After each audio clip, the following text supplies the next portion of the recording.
Your business isn't stuck because of strategy. It's stuck because of you. Larry Yatch, formerly Navy SEAL, said it best. Unresolved trauma is the ceiling of your success. You get close to winning, then self-sabotage. Why? Because the pain that built your drive also built your limits. Want to scale? Heal. Want to lead better? Create structure and action, and coordinate them like your life depends on it. Your ability to self-regulate is the difference between burning out and building a legacy. Now ask yourself, are you brave enough to face what's really in your way? Special thanks to Jeff Hayes for partnering with me to release this content exclusively here on my YouTube channel. And if you make it all the way to the end of this video, leave a believe in the comments below, and we might feature you here in a future video. Larry, great to see you. Thanks for doing this. Oh, it's my honor and pleasure as usual. So, where'd you go to school? What kind of stuff did you do in your career? Yeah, so my background's in Naval Special Operations, Navy SEALs. Went to the Naval Academy, got an engineering degree, and then graduated as an officer in the Navy and went straight into the SEAL training pipeline and would have been the fall of 1998. Went straight through the 6-month BUDS program, which is our basic training program, graduated at the top of my class and got the opportunity to pick whatever team I wanted to go to. So. Really? Chose to go to SEAL Team 3 since they were responsible for the Middle East. And back in '99, there was nothing going on, and I assumed if there was going to be anything going on, it would be there. Right. And as we know from history, I picked correctly from a twisted Navy SEAL perspective. From anyone else, you would say picked poorly. Right. And spent 10 years as an officer running combat operations in mostly the Middle East, Southeast Asia, then got injured and medically retired after some surgeries went poorly would have been in 2008, so 10 years in the SEALs. Wow. And when you say combat operations, what does that mean? So most people from what I would say popular culture believe that every time a SEAL leaves his house, he gets into a gunfight, and that is not true. The majority of SEALs will never see combat just based on the fact that we cover the whole world 24/7, 365, and there's only ever conflict, if there is any at all, in a very specific place. So it's really about timing, being in the right place at the right time. And I was, again, from the twisted SEAL perspective, very fortunate that every time that I went on a deployment, it was to active combat operations, meaning we were engaging with the enemy in one form or another, from anything from, I specialized in technical surveillance, human intelligence at the end of my career. So in what wouldn't be a direct, gun-to-gun fight, but still very, very dangerous, to my team is responsible for all the combat operations for the start of the second Iraq War, Operation Iraqi Freedom. Oh, wow. So that's, direct war. And then before that, Saddam was smuggling oil out of Iraq. It would have been in the summer of 2001. And my team happened to be the one responsible for ending all of that. So, hands-on stuff, which is, as a SEAL, you feel very fortunate to be able to have those opportunities, but there's obviously some consequence to all that. I would imagine. Yeah, I'm asking it in part because, having to organize operations, there's some, I guess, transfer of skill set or ability into, business and in the entrepreneurial world, I'd imagine. Yeah, so I always laugh. I've been doing, I would say, pretty high-level business consulting for about 10 years as both. I've never really done anything as an individual because I truly believe that my success is dependent on the team that I'm on. So I've always worked with built and run companies and teams for this consulting work. And I always laugh being in, with a client, and they will say, it's just, you don't understand our business, right? Like, it's really complicated. It's there's a lot of risk here and stress, and you don't get it. I'm like, so let me get this straight.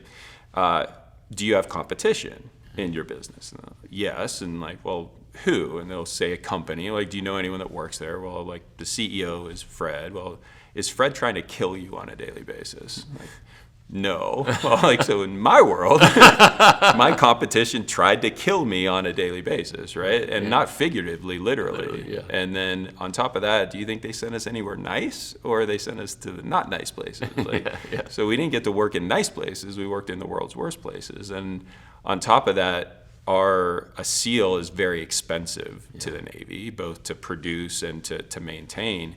So like any business, you're going to risk the least costly asset to accomplish a mission. So we only got missions that every other unit said was impossible. So in my world, my competition tried to kill me. It was the world's worst environments and only in missions that were impossible. Right. And so that you're saying is more easier to navigate than your business. And less complex. No, it's the same. Wow. Or quite a bit harder. So when you left your military career, what was it like trying to take what you understood and then translate it into the business world? What's unique with kind of the consulting, the companies that I've run, is generally with SEAL-run consulting, they go into consulting directly out of the service. So what they're doing is taking the principles or the things that they did in the SEALs and attempt to translate that directly into the business world, which there is definitely benefit to that, but there's significant limitations based on the fact that I'd say the raw material that I got to work with as an officer in the SEALs, meaning my team, is a significantly higher level of functional level than the average person you hire in a company. Right. And so a lot of the principles don't directly translate. For me, I started companies and ran companies that had nothing to do with special operations or consulting for 10 years before I got into consulting. So I would say that it's less about translating it directly and more about having my own personal experience of not doing a good job running companies. And having to see that there is a big difference between running a company and running a SEAL team, and at that point, having both experiences, seeing how to fill in that gap. Do you think that a person that decides that they want to become a SEAL is probably the same type of person that wants to be an entrepreneur? In other words, they're sort of like separate from the typical community they might be in. Is there a parallel there? So two parallels, right? So one parallel is, because you know me, right? I listened to your words very, very precisely. So you said wants to be a SEAL, right? So I would say the difference between someone who wants to be a SEAL and someone that becomes a SEAL, very big difference. Yeah. And I would draw a similar parallel to entrepreneurship, right? Someone that wants to be an entrepreneur and someone that becomes what I would consider a successful entrepreneur are very different things. And to me, success in business is more about longevity than actual production, right? If you can support yourself at a minimum and generally a couple other people at least for more than 5 years, you're a successful entrepreneur, regardless of your revenue, right? Like if you're making $200,000 a year on your own with a product, selling a product or service and fulfilling on that for 5 years, like to me, that is a successful entrepreneur. As arguably not, I wouldn't say as successful, but you are just as much an entrepreneur as someone who's making $100 million a year. And so to me, the type of person that wants to be a SEAL, I don't know. I never spent any time with them. Similar to the people that want to be an entrepreneur and don't make it, I don't know. I don't spend any time with those people either. The people that became SEALs and the people that become, from my distinction, successful entrepreneur, meaning at least 5 years in self-supported business, very similar. Yeah, it's really interesting. That distinction, I think, is really interesting. Do you, based on that, have sort of a filter for people that might be useful, saying, I think I want to go out and enter this entrepreneurial world? What are the traits or the characteristics for the person who becomes a SEAL, or the person becomes a 5-year successful entrepreneur? Do you have any traits that you observe? For me, when I boil it all down to the fundament, like what is the key trait, it's the same on both sides. And what's interesting is I found both this trait and the source of this trait, which we can talk about after, right? The trait is similar among these categories. Successful entrepreneurs, right? 5 years in business, special operations, surgeons, professional athletes. We'll just use those 4. Okay. It's the same person. Just where did their passion drive them, or their purpose? And what makes them the same person is the ability to self-regulate. Like, fundamentally, what is the core need if you're going to be successful in any of those domains is the ability to mentally, physically, and emotionally self-regulate. Dig a little deeper there. So what does it mean to self-regulate? So to use intent to modify or change or direct behavior, right? That's self-regulation, right? And I separate it into mental, physical, and emotional, which, interestingly enough, on the neuroscience level, are controlled by the same parts of the brain. So to our brains, mental and physical, which are very different types of self-regulation, at least externally, are controlled by the same parts of the brain. So it's really the same in our brain to regulate mentally, physically, or emotionally. That ability to self-regulate is a skill that's developed in the brain, and to me provides the foundation for high performance through let's call it a series of, cascading or connected systems. But that ability to self-regulate, to use your intent to change your mental, physical, or emotional reactions or behavior, is the core of high performance in any domain. I want to stay on the who side of this first, and then I want to get into some structural stuff too, because I find a lot of your observations on looking at a business and understanding what we'll call right now, we'll tease it as the gap, but we'll get into what that means in a little bit. First, you said something I found very profound in a previous interview that we had done with you, where you said that you have found that the biggest, and I'm paraphrasing, so if I screw this up, don't kill me literally. No. It would happen off camera anyway, so when you're least expecting it. So go ahead, no stress. But what you said was that that the biggest impediment to a business is the trauma of the CEO. I don't know if I said it exactly how you said it, but that was sort of The only thing I would add is two modifiers to trauma, right? So generally unrecognized and always unresolved. Okay. So, right, generally the unrecognized and always the unresolved traumas of the CEO are the biggest limitations to growth of a structurally sound company, right? So if you have a structurally unsound company, it doesn't matter. There's other problems. But once you have structural, which you teased, we'll talk about what does it look like to have a structurally sound company. Once it's structurally sound, the biggest limitations are always these unresolved and generally unrecognized traumas. And how did they show up? Like, what would symptoms be if somebody's watching this now and they say, I own a company and I'm wondering if I have unresolved trauma. What does that look like? This is the sad part. So for you out there listening, if you have been an entrepreneur for more than 5 years, you have unresolved traumas. Like just from that. By the nature of having the ability to persevere and the drive necessary to maintain that fight for 5 years. It's just like a SEAL.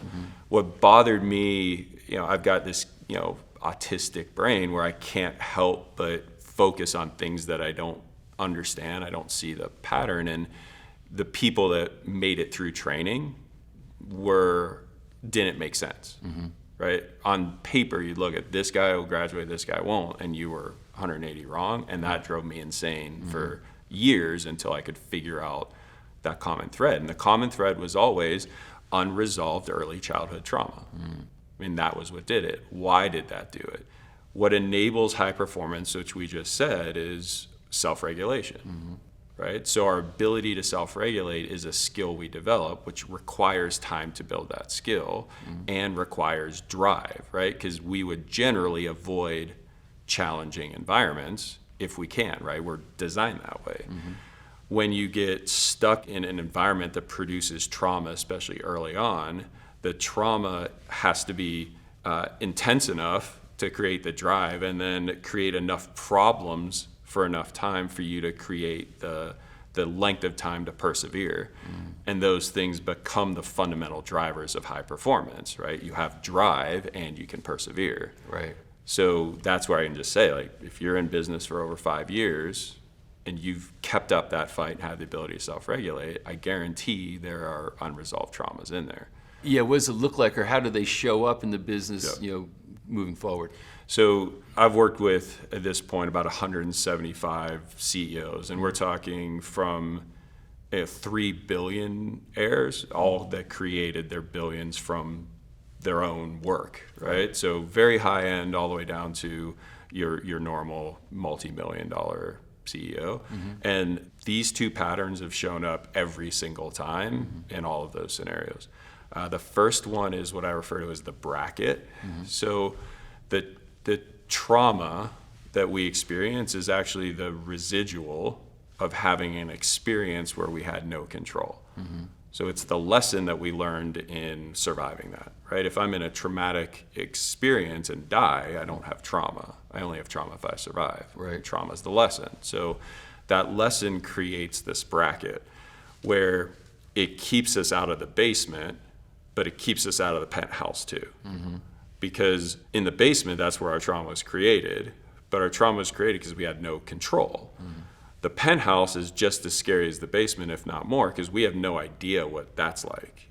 And that lack of knowledge gives us no control. So we'd actually rather, most entrepreneurs would rather lose everything and start over than have everything. Because it's known? They know what starting over is, okay. Yeah, and I've done this in audiences of entrepreneurs to say, okay, imagine tomorrow you wake up and I've taken everything from you, everything you've created, everything you have, you're starting from scratch. What happens?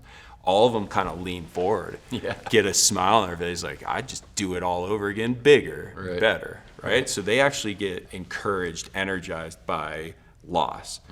If you say that same group, okay, you wake up tomorrow and everything you've ever wanted, bank account, business deals, houses, cars, it's all there for you, and you didn't have to do anything for it. It's just there. They panic. Instantaneous anxiety. Because that's the penthouse. Like, you've got everything you wanted, you don't have to work hard for it, pure anxiety. So this bracket that our strategies, our traumas create a up and down. As soon as you get close to getting everything you want, you'll self-destruct. So it's like a self-sabotage thing. You have to. And that's the observation, as far as saying, if you find you're on this cyclical if you find that you're constantly getting close, and then all of a sudden you're having to build it all over again, that is a symptom that your traumas are limiting you, right? And that's where you'll often hear traumas referred to as limiting beliefs, right? So they're ways of seeing the world that keep us safe out of the basement, but guarantee we can never experience true success. So an example would be these billionaires. They can buy everything. Any experience they want, they can have. Any person they want to do business with, they can do it. So how could they be limited? Well, their limitation is they aren't allowed to feel it. They aren't allowed to. What does it mean by feel it? No fulfillment. Oh, they don't. So they're still not fulfilled inside, having reached the penthouse. Imagine they're in the penthouse. Yeah. So what could their traumas take away from? Nothing, because they have unlimited resources. So what their traumas do is make sure they aren't allowed to feel any fulfillment. Wow. So that's the other thing that you'll find. Like, most entrepreneurs out there, if you look back 5 years, 10 years, 15 years, and your 5 year ago self, 10, 15 year ago self got to look at where you are today, they'd be ecstatic. But you don't feel fulfilled. I guarantee the people listening are like, I'm not done. I don't feel fulfilled. I have more to do. This isn't enough. That's trauma. Very common. Normally, that's associated with ambition, not trauma, but it really is trauma that's creating it. Yeah. And then we falsely link our drive to our trauma, therefore we'll never let it go. Because if I let it go, I'll have no drive, and I'll end up down by the river. We get stuck. I've made the comment before, and as I've seen others, when you're in entrepreneurial masterminds and circles, what have you, is that the observation that somebody's business success from a monetary standpoint it seems like it's driven by something that's very negative, that's pushing them or driving them, and that they never enjoy their success. It's almost like a cliche, I guess, in some respects, that seems to be typical. It's very hard to find that not to be true in any environment. And that's where I go right back to those patterns of seeing that. Because I worked in, hundreds of businesses, 20, 30, 40 businesses a year for 10, 15 years. And I kept seeing the same behavior that didn't make any sense. And it wasn't until I identified through language patterns, right? The language patterns of these CEOs were the same language patterns as combat veterans. And I'm just unique because I get to I played in both fields. I got to play at the highest levels of combat, and I get to play in the highest levels of business. And not many people have those two experiences. Plus, I had to go through a massive journey of dealing with my post-traumatic stress. And those three things combined to say, holy crap, this group and this group that are not the same are speaking, seeing their world, and acting in their world the same. And that's where I made the connection. Fascinating. Is there also I don't know if I'd call it an avoidance or an ignorance, but because I think you and I actually had this conversation, and tried to you were putting me through some of your process, which is was really I thought profound. And it's like, I don't think I really have any trauma, right? How, because it's kind of like the thing, stress is typical. I eat stress, like candy, and but I'm not aware of any trauma. I don't think that's going on with me. And you kind of laughed, like you just did. How's that working out for you? It's really how it goes. Because if you were satisfied, you wouldn't be talking to me. Right. If you were feeling fulfillment, if you were living in the success that you have produced, right, you wouldn't be talking to me. Right. Is that typical where, like the entrepreneur or the CEO is like, I'm not really aware of any trauma for me? It has to be because it's the safety mechanism for the subconscious to maintain its tool, right? So the subconscious's job is to keep us safe. Its greatest tool are the traumas, the lessons that it's learned in its life-threatening experiences. Right. And if the conscious was allowed to be in charge of the subconscious, the conscious would be like, well, Larry, that screwdriver you used in war is not working very well in the boardroom. We should probably put that one down. But the subconscious said, no, that screwdriver kept us alive when people tried to kill us. Screw you, you're not allowed to let me see this and put it down. Right. Nope, sorry, conscious, sit in the back seat. Wow. And so that's why it's and if you try, this was a problem for me, I figured all this out, I can generally hear someone's kind of patterns if I talk to them for not too long, and I'm like, oh, do you want to, I'll just fix it for you in a couple minutes. Right. And I started doing that with people that weren't asking for it. And when you try to take someone's screwdriver away from them, their safety net, they go straight into pure panic. Wow. A full neurochemical adrenal response. Wow. Because the thing that kept them alive for all these years, you're trying to take away without their permission. They have to choose it. And then I don't heal or solve anyone. All I do is give them the ability to see the environment as it is and make a choice. Then they have to work on it, right? It's a reprogramming. So would a conclusion be, in essence, that, listen, if you're an entrepreneur and you're at whatever scale you're at, but you've been doing it for a while, you have trauma. And if you're not allocating some time and resource to dealing with that, that's a threat. Threat, I don't know is the right word. It's a limitation. The limitation, what that limitation creates in your world will have you assess it if it's a threat or not. But you are limited, and you're limited in a couple ways. You're limited in production, right? But the second thing that I said there are two core patterns. The first one was this bracket. The other core pattern is that every strategy the human uses or a human uses to deal with trauma always creates disconnection in the world. So it creates disconnection from self, disconnection from others, disconnection from everything that's greater than us, which I argue is three of the same thing, right? It's the same thing. Right. But in our world, I believe that our ability to be successful is dependent on our ability to coordinate action. So if I have strategies that create disconnection in my world, I will always be limited.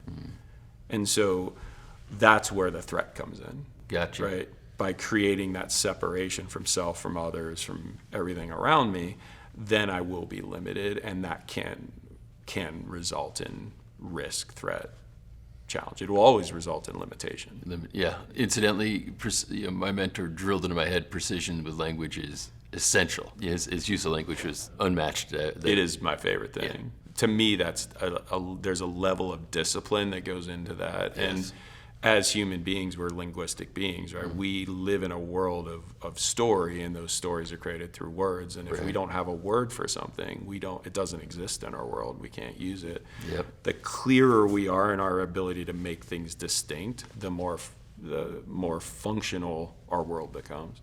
100% agree. And I wish more people thought like that. Yeah, it'd be a lot easier to talk to them. Yeah, for sure. A lot more efficient. Yeah, for sure. Let's get into the structure side. Okay. So we've got the sort of the soul and psychodynamics of the entrepreneur, what's at play there. But where a lot of people fail, especially as they were able to figure out how to get something up and running. Yep. You have to be a bit of a generalist, right? I have to kind of understand a little bit of marketing, at least, and a little bit of product development or service development, and a little bit of admin and accounting and all that stuff. But then we want to start going to scale a little bit more. We want to start getting a little bit more specialized in what we're doing and bring a team on, et cetera. You have a structural model, I guess, for business that I think is very useful and something that's not hard to understand. So can you take me through that? Yeah, and this ties back to what we said at the very beginning, right? The biggest limitation of growth are the unresolved traumas of a structurally sound company, right? So all this trauma stuff is not going to be useful if you have a not structurally sound company. Right. Like I would argue that before you start putting effort into that, put your effort over here, make sure you build out the structure of your organization. And then your ability to learn, be healthy, be aligned will be the next thing to tackle. So from that perspective, I start on the highest level of 2 camps, 2 cities, 2 domains, and I label them structure and action. Mm-hmm. And I would say first in any person, there's no one who is zero, like in the middle. Mm-hmm. You either fall on the action side or you fall on the structure side to start with. Depending on the size of the organization, the CEO, or if it bigger organizations, I'd say the executive team, they're going to fall on one side or the other of zero. Right. And that then determines the rest of the organization. Right. And so what would be characteristics of a structure-based organization versus an action-based organization? Action, another piece I would go into is behavior, right? Movement. Structure are all the things that will enable that movement to happen. So generally organizations that are action biased, sales, like they're really good in sales, marketing, they're good at getting clients. The fulfillment of those clients and all the stuff that is associated with fulfilling the admin support side generally is messy. Right. And those are organizations that will grow really fast and then they struggle.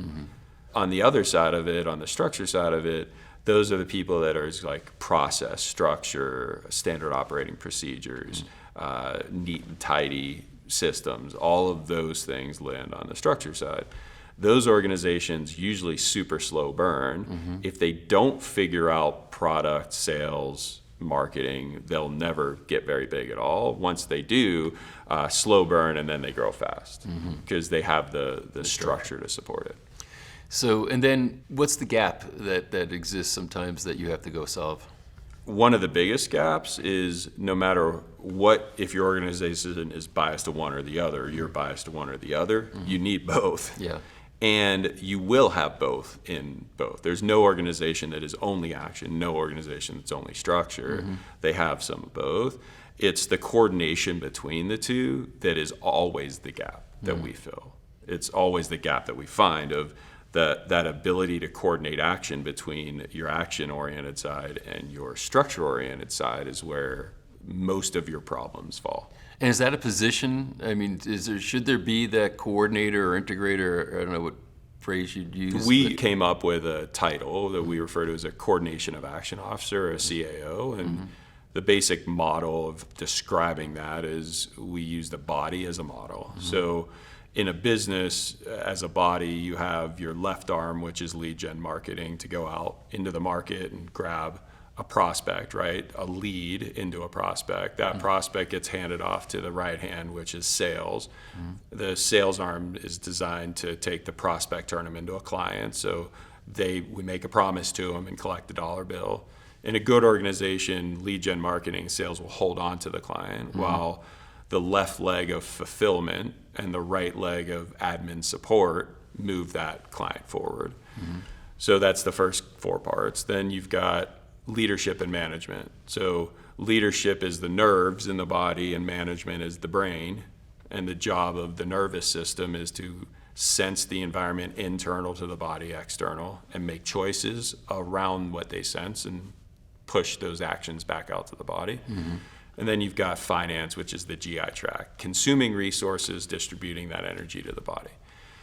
Most organizations, regardless of if it's one person or 100, someone has to be in charge of all those systems, right? In bigger organizations, you'll have a person in charge of each one of those systems. What's missing is the circulatory system, the heart of the organization and the blood. And our argument is that coordination of action is the blood of an organization. When, say, you have 2 people in marketing that argue all the time, they're not coordinating action. It's like having a cut in your marketing arm that bleeds your lifeblood, which is coordination of action. And until you stitch up that cut, you're in trouble. And that's where you find a missing piece, in that whose job is it to get 2 people to get along in a department? You'd say the department head, but that's the CMO. They know how to market. They don't know how to get 2 people to work well together. The COO isn't going to go under the CMO to try and get 2 people in their department to work well together, and the CEO doesn't have time to do it. So HR would only do it if one person hits the other person, has to do paperwork. And so that's where you run into problems. There's no one solely responsible for coordination of action in the body. Yeah, can you give me a use case where you walked into a company, and sort of did your assessment, saw what was going on and what you put into place? Yeah, I'll give one example. So this was a $400 million a year company. So this is big. If you're listening and you're not $400 million a year, still you'll be able to see this on a scaled down version, similar thing. So we have the CTO and what would be the IT department in this healthcare company. And their services were heavily dependent on IT stuff. CTO, a very important role. The CTO, based on trauma, right, had fear of his authority, his responsibility taken away. So he created an environment where it was us against them, right? So our department against management and everyone else. And it's not uncommon, incidentally. Oh, not at all. That's why, like, this will in a 5-person company, this can happen. Yeah. And in this particular situation, he would continue anything that went wrong. The narrative to his department was, it's senior management never listens to us. They're making us do that work again. So he's constantly creating separation between his department and the company. That's like putting a tourniquet on a leg, right? Not letting any coordination of action flow between it. Eventually, they had to fire him. What message does that send to the IT department? See, everything he said was true. Right. So they put a consultant in charge of that department. How do you think the department was going to take that consultant? It was, almost full mutiny. Again, they were facing losing what would be 3/4 of that department, which could shut the company down. So you got a leg in full revolt from the body. Who fixes that? And that's where there's a gap. For us, sitting in that role of CAO, our job was to remove the emotional charge that's sitting in that department. Because what's causing the trouble is this department they have big emotions that are driving all their actions. Their emotions are real, like they're experiencing fear, frustration, anger. The behavior that it's producing is not going to support them or the company. Right. And so it's how do we reduce that emotional charge? So our particular process was facilitated feedback, giving a very specific process of allowing them to remove or release that emotional charge. And as soon as we did that, they now can think straight and hear that the senior management, all they want, that one, they value them, two, all they want is them to have a good environment, and they're willing to do anything to do that. And by having very clear requests from the department given to senior management of this is what we'd like, senior management was able to commit to them and then fulfill on them. All of a sudden, the tourniquet's off, the blood's flowing back and forth between the leg and the company. It seems like there is sort of this void, if we look at traditional structure, C-suite structure, management structure in companies, Yep. that there is that sort of void there because it becomes territories. Oh, yeah. And I've lived it. It becomes territorial, and sometimes people get along, but they almost never permanently get along all the time. No. That there's always going to be. That's why SEALs exist.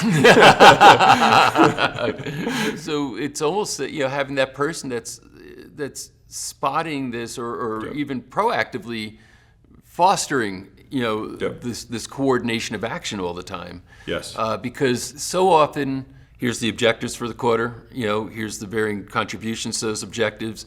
This department is doing X. If we've got an IT department, well, we got to get the software up to a certain level Yeah. for release. At this point in time, the marketing department's got to understand what that is, and they got to make sure that they're marketing this. And customer service, we want to go back to our existing customers, and we want to make sure. So I can start to see all the different pieces. But if there's no one saying we need to coordinate all these people, on a some sort of a basis that's efficient, because the other part of it is that everybody's busy. Nobody wants to be dragged into a bunch of meetings. I don't know if I should say this out loud, but I was in one of these this morning where I'm having to hear what a bunch of other people are doing, and I just really don't. Does make a damn bit of difference. Yeah, and so it's so much time wasted as compared to saying, if there's somebody who's living this, we could save a lot of people a lot of time and frustration. Yep. And whoever can spot where there's a lack of coordination can start to sew that up. Is that kind of accurate? You got it. And what's funny is in many of the organizations that we work with or have worked with, we generally work with fast growing. So we work with companies that are doing pretty good. Mm-hmm. I'd say 1 in 5, I'll be speaking this narrative, and there'll be someone sitting in the room, they just start smiling, and they get bigger and bigger smiling. They're like, that's me. Like, I do that. Mm-hmm. And everyone knows they do it. They have a different title. Right. They have no authority. They're doing it as extra. They are the heart of the organization. Like, everyone knows that when Sally is there, like, Sally will find an answer. She'll help you fix it. If someone's upset, you tell her, and Sally goes and deals with it. So there's many times where this person, and it's also a role a lot of consultants play, mm-hmm. right? Because they fill the gaps that exist with no one having that position. And so oftentimes there's someone that's kind of doing it, or you're paying someone to kind of do it, but most of the time they don't even know what they're doing. These are the responsibilities that we put under CAO. The first one is individual and group behavior change. Mm-hmm. So one person's behavior has to change, or a group of people's behavior has to change. Mm-hmm. Who's responsible for that in the company? Right. Like, everyone, no one, anyone with a title? Like, that's why it's a gap, because as soon as 2 people have the same responsibility, no one does. Interesting. Right? Yeah. So, like, when you say who's responsible for coordination of action in a company, people kind of think about it and they're like, well, I guess everyone is? Yeah. Well, so if you're saying everyone's responsible for it, then no one is. Right. So individual and group behavior change. The other big one is going to be roles and responsibilities. Mm-hmm. Like, clearly delineating the roles and the specific responsibilities of each one of those roles and how they interact. Mm-hmm. Who's solely responsible for that? Yeah. No one, right? Anyone with a title is. Processes and procedures, right? Other than generally in safety, in organizations that have a safety department, mm-hmm. processes and procedures, like, well, kind of everyone is. Yeah. That's why they're never taken care of. The next one is in planning, mm-hmm. right? Who's solely responsible for planning within an organization, from project level to strategic level? Everyone. Right. So it doesn't get done. And then the last piece is education for functionality. Not education like continuing ed or required stuff, but like educating the team so that we function at a higher level. Who's responsible for that? Well, everyone. Nobody. there needs to be a primary responsible person for everything. for anything that matters or anything that's CFO, important. like finance, is Yeah. critically important in an organization. Right. There is a CFO or a controller. You're right. There has to be, Right. or the CEO holds that responsibility. It has to. Yeah, and incidentally, if it's a small organization, it's the CEO slash CFO, right? They play both roles, but at least we know the responsible person. But when it's kind of spread amongst people, I guess then nobody's responsible. Yeah, and As soon as two people are responsible for the same thing, no one is. I guess that gets sort of to the question of accountability, right? And I imagine from your SEAL team experience, accountability is a pretty big deal, right? As far Yes, as very people. much so. So What's funny is it isn't. It isn't a big deal based on the fact that the standard of performance for accountability is so high and is held so well that no one thinks about it. Right. Which was the big kick in the face when I got into business. Because when I was with the SEALs, and if a guy said committed, like Larry, that is mine, I have it, it always gets done. Always. And generally gets done better than I would have expected. I get into business, Bo, can you do this? Yeah, I got it. Half the time, if lucky, it's taken care of. Yeah. And so accountability wasn't important. It wasn't a topic of conversation because it was held all the time. Because you had accountable people. Exactly. Yeah. And I guess that gets to really, and I think the worst thing in the world, it's funny, my kids who are young and, one of them working now, he's a valet at a nice resort. Yes. He's a conscientious, accountable kid, right? But it's driving him nuts because, he's got these other people that are his coworkers who are not. Yeah. And I guess the worst thing you could do to an organization is mix very accountable people with, A players with C players, basically. It's going to... Depends on the mix, right? So if you have primarily A players with a couple of C players that can't hold accountability, C players are gone. Yeah, they're going to self-select out, yeah. If you have primarily C players with a couple A players, the A players are going to get so frustrated they're out. Yeah. Like, I'm not paying attention to this. It's when you got that mix in the middle that is, now everyone's miserable. Yeah. So you spoke about leadership and management, and I think those lines get blurred sometimes. So what's the distinction between leadership of an organization and management of the organization? My view on this is 180 degrees different from every book you're going to read.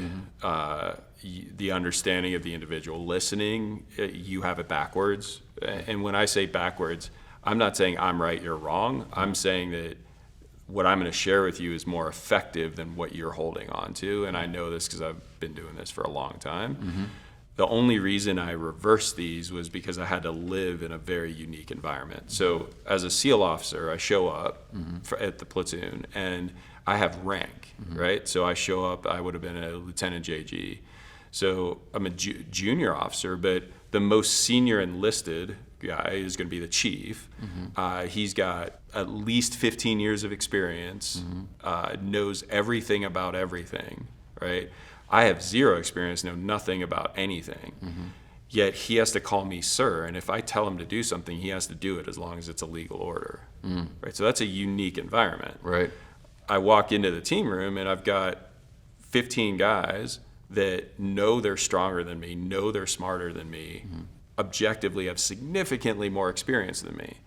If I make a bad choice, they die, right? So that's the environment I had to go into leadership, right?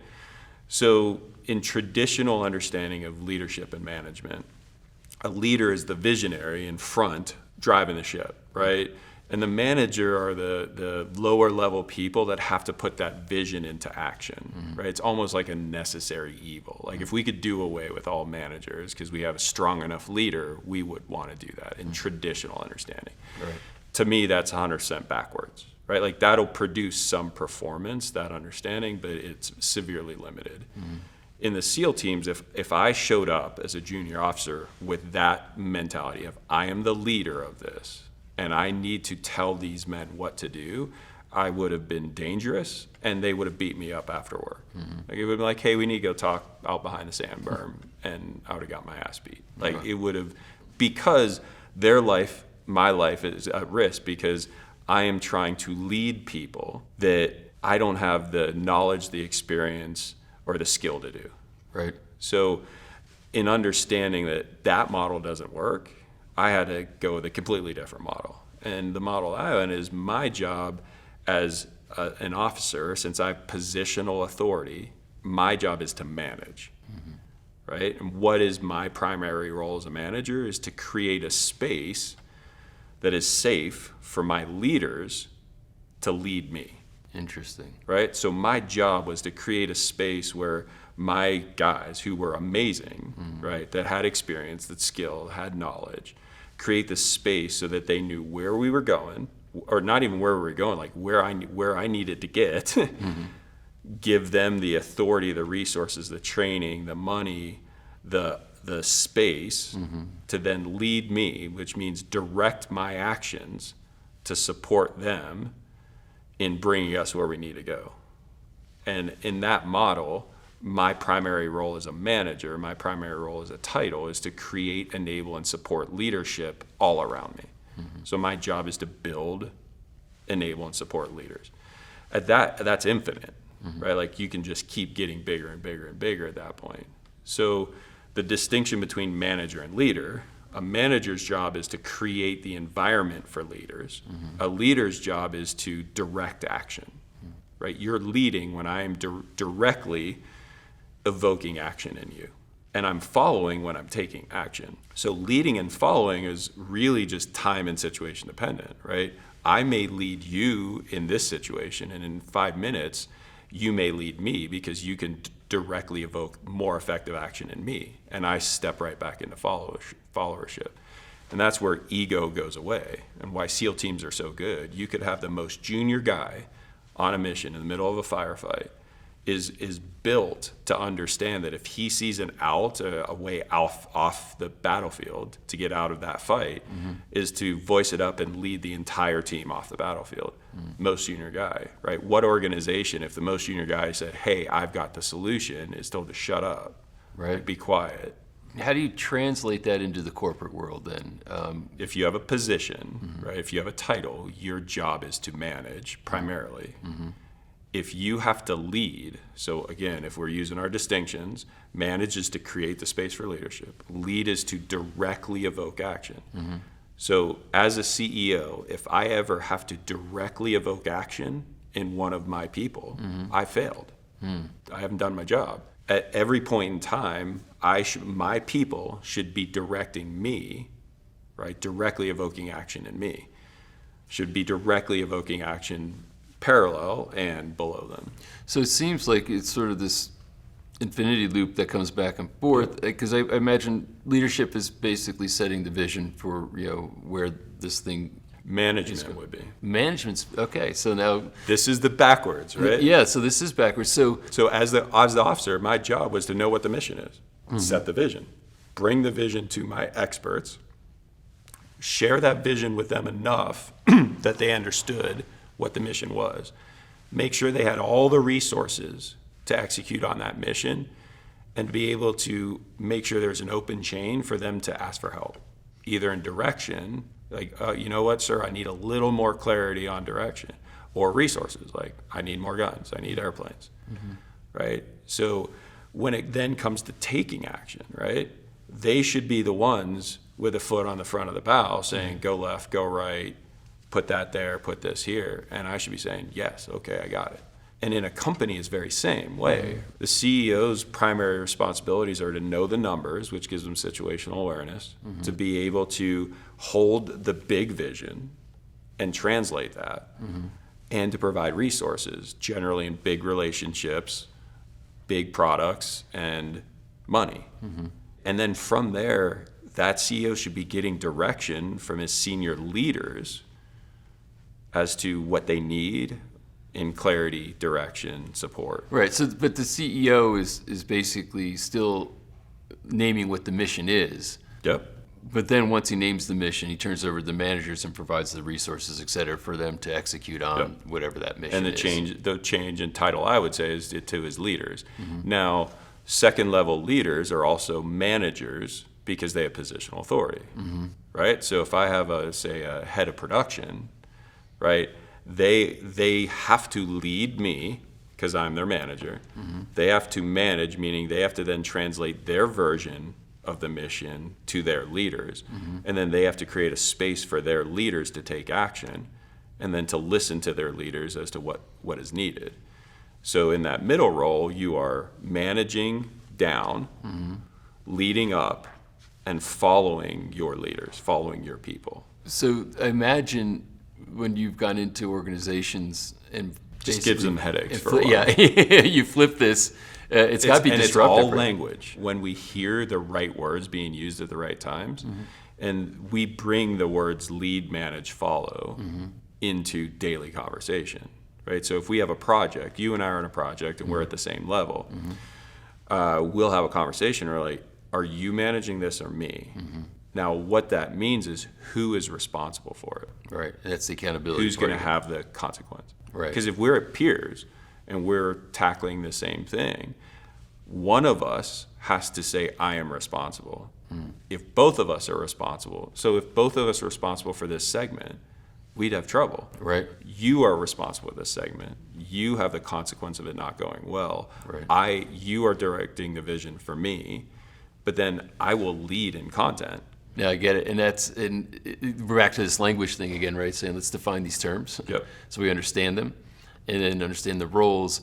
And I think a big word here is consequence. Yeah. Right. I mean, I would say For management. Yeah, for management, it's basically saying there's a who's going to have the consequence Of not holding of not holding up. here. Accountability, Yeah. right? Yeah. And consequence equates to accountability. You Yeah. can't have accountability with no consequence. And tell me if you think this premise is true, is that if you don't have these types of things in place, destruction of a company is inevitable. I completely agree with you, and that if we look at destruction as you will become unviable at some point, Yeah. it's true, based on what often we see is the challenge is stuck growth, right? So there's revenue plateaus that every company hits, and the revenue plateaus are consistent across industry, which kind of surprised me that a tech company and a pharmaceutical company and a grocery distribution company will hit the exact same revenue plateaus. And those revenue plateaus are always set by the behaviors of management. And that's interesting, like you say, is that it seems that the thresholds or the plateaus are consistent. It's not, there's not like industry specific ones. You would think like tech, you got 5 programmers making $100 million a year, like it should be the same or different than something that's like grocery distribution takes 1,000 people and they're making 0.5% margin on bananas, right? Yeah. Like, but ultimately, I or someone else that understands these plateaus I can talk to a company, understand what revenue they're producing today, what they've done over the last 2 or 3 years, and I can tell them exactly how their management structure is set up and what problems they're facing. Which, to me, I always called it a magic trick. Like, to me, they always look at me like I'm magic. I'm not magic. It's structure.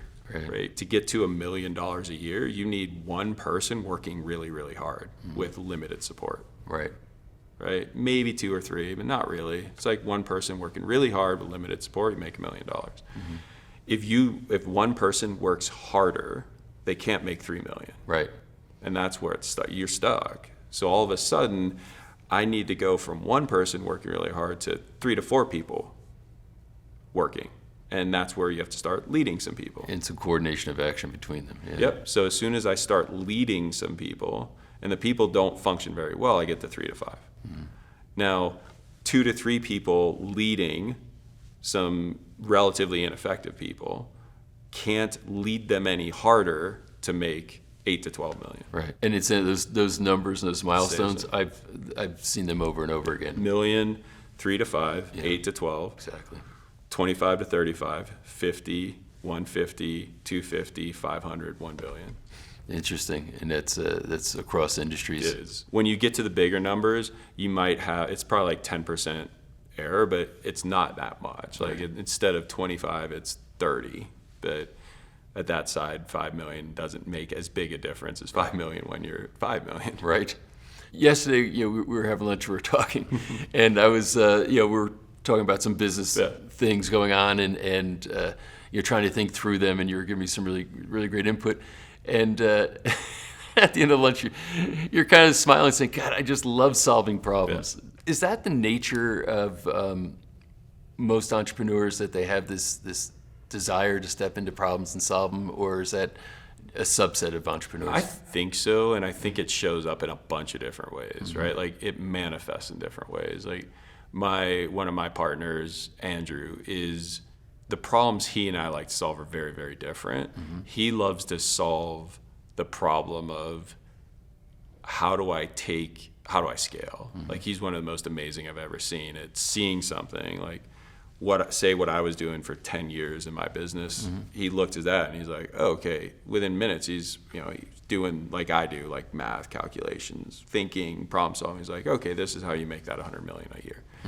But it is a problem, right? He's solving that. The other thing that he's amazing at is how do we get people to recognize the value in your solution?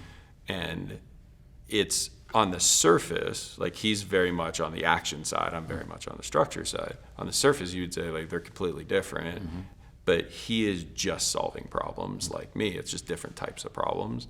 So I could say, I think that entrepreneurs in general are going to be that problem, and many are product focused. Like what product can I design or create? Like he's more of that product side. Right. But it's simply solving a problem. Yeah. Fascinating tour through all this. Big winding journey. Yeah. Well, it is, and this is the whole thing about being an entrepreneur or and a business owner. There's so many facets to this thing, and I think sometimes the forest does get lost through the trees, and I think sometimes it's good to take a step back and say, what are the various kinds of trees in this forest? Oh, you got this, you got this, you got this, you got this, and what's stimulating about it all is the humanity side of it, the psycho-emotional aspects of it, the interplay between human beings and how all those things come to play. But then all this sort of more engineering aspect to it, as far as engineering the structure of a company and how it should work, and how things can interrelate and so on. And somehow this stuff all has to come together and work and work on an ongoing basis in order for success to happen. And to me, it's the thrill ride of a lifetime to get into this kind of stuff. But at the same time, it's a very daunting thing and frustrating. And that's where, like I'd say my core fundamental belief, like at the very what I say is the very, very root of a good life, and I would say performance to me, which is all of what we're talking about, and everything you said I think just underlines this point, is that our success in life is dependent on our ability to team, our ability to coordinate action, because no one person can take care of all the things you talked about. We need other human beings. We need the team. We need to coordinate action well. And the better we do that, the more success we produce in our life.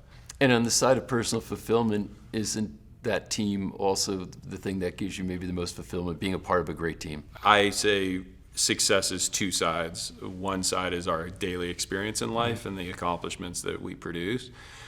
Our ability to team is dependent on both, right? We produce more when we can coordinate with lots of humans well. We feel the best when we're in tightly coordinated action towards a commonly held purpose. And if you add a little risk, it's like candy. Like that fulfillment comes from being in tightly coordinated action. Everywhere you are experiencing success in your life, you're coordinating well. Everywhere you're experiencing suffering in your life, you're isolated or in conflict with humans. Like, it is the fundamental. I love to distill stuff, and I have not been able to distill the feeling of fulfillment and success to anything more important than being in coordinated action with those around you. And the better we do that, the more we produce. Well, it's such I think, an important understanding.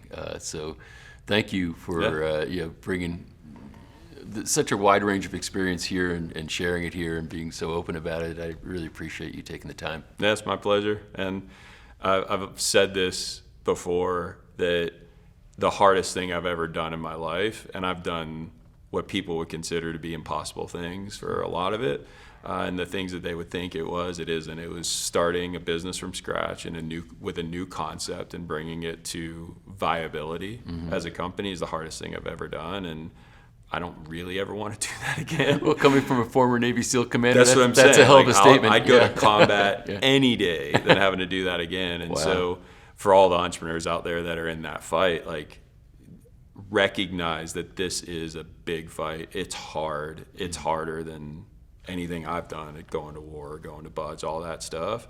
So one, take some pride in it that you're still in that fight. And two, if I can help any way, have you have a little less scars. Like, that's why I love what you guys do and being a part of it. Great. Thank you so much. My pleasure. Scott, I've been very much looking forward to this conversation. You have a really bright and positive reputation that precedes you. So I'm really glad that we could sit here and have this conversation because I know you're passionate about it. I am, yeah. It's great to be here. So let's just start kind of with your background. How did your career start? What were you doing, and what led you up to what you're doing now?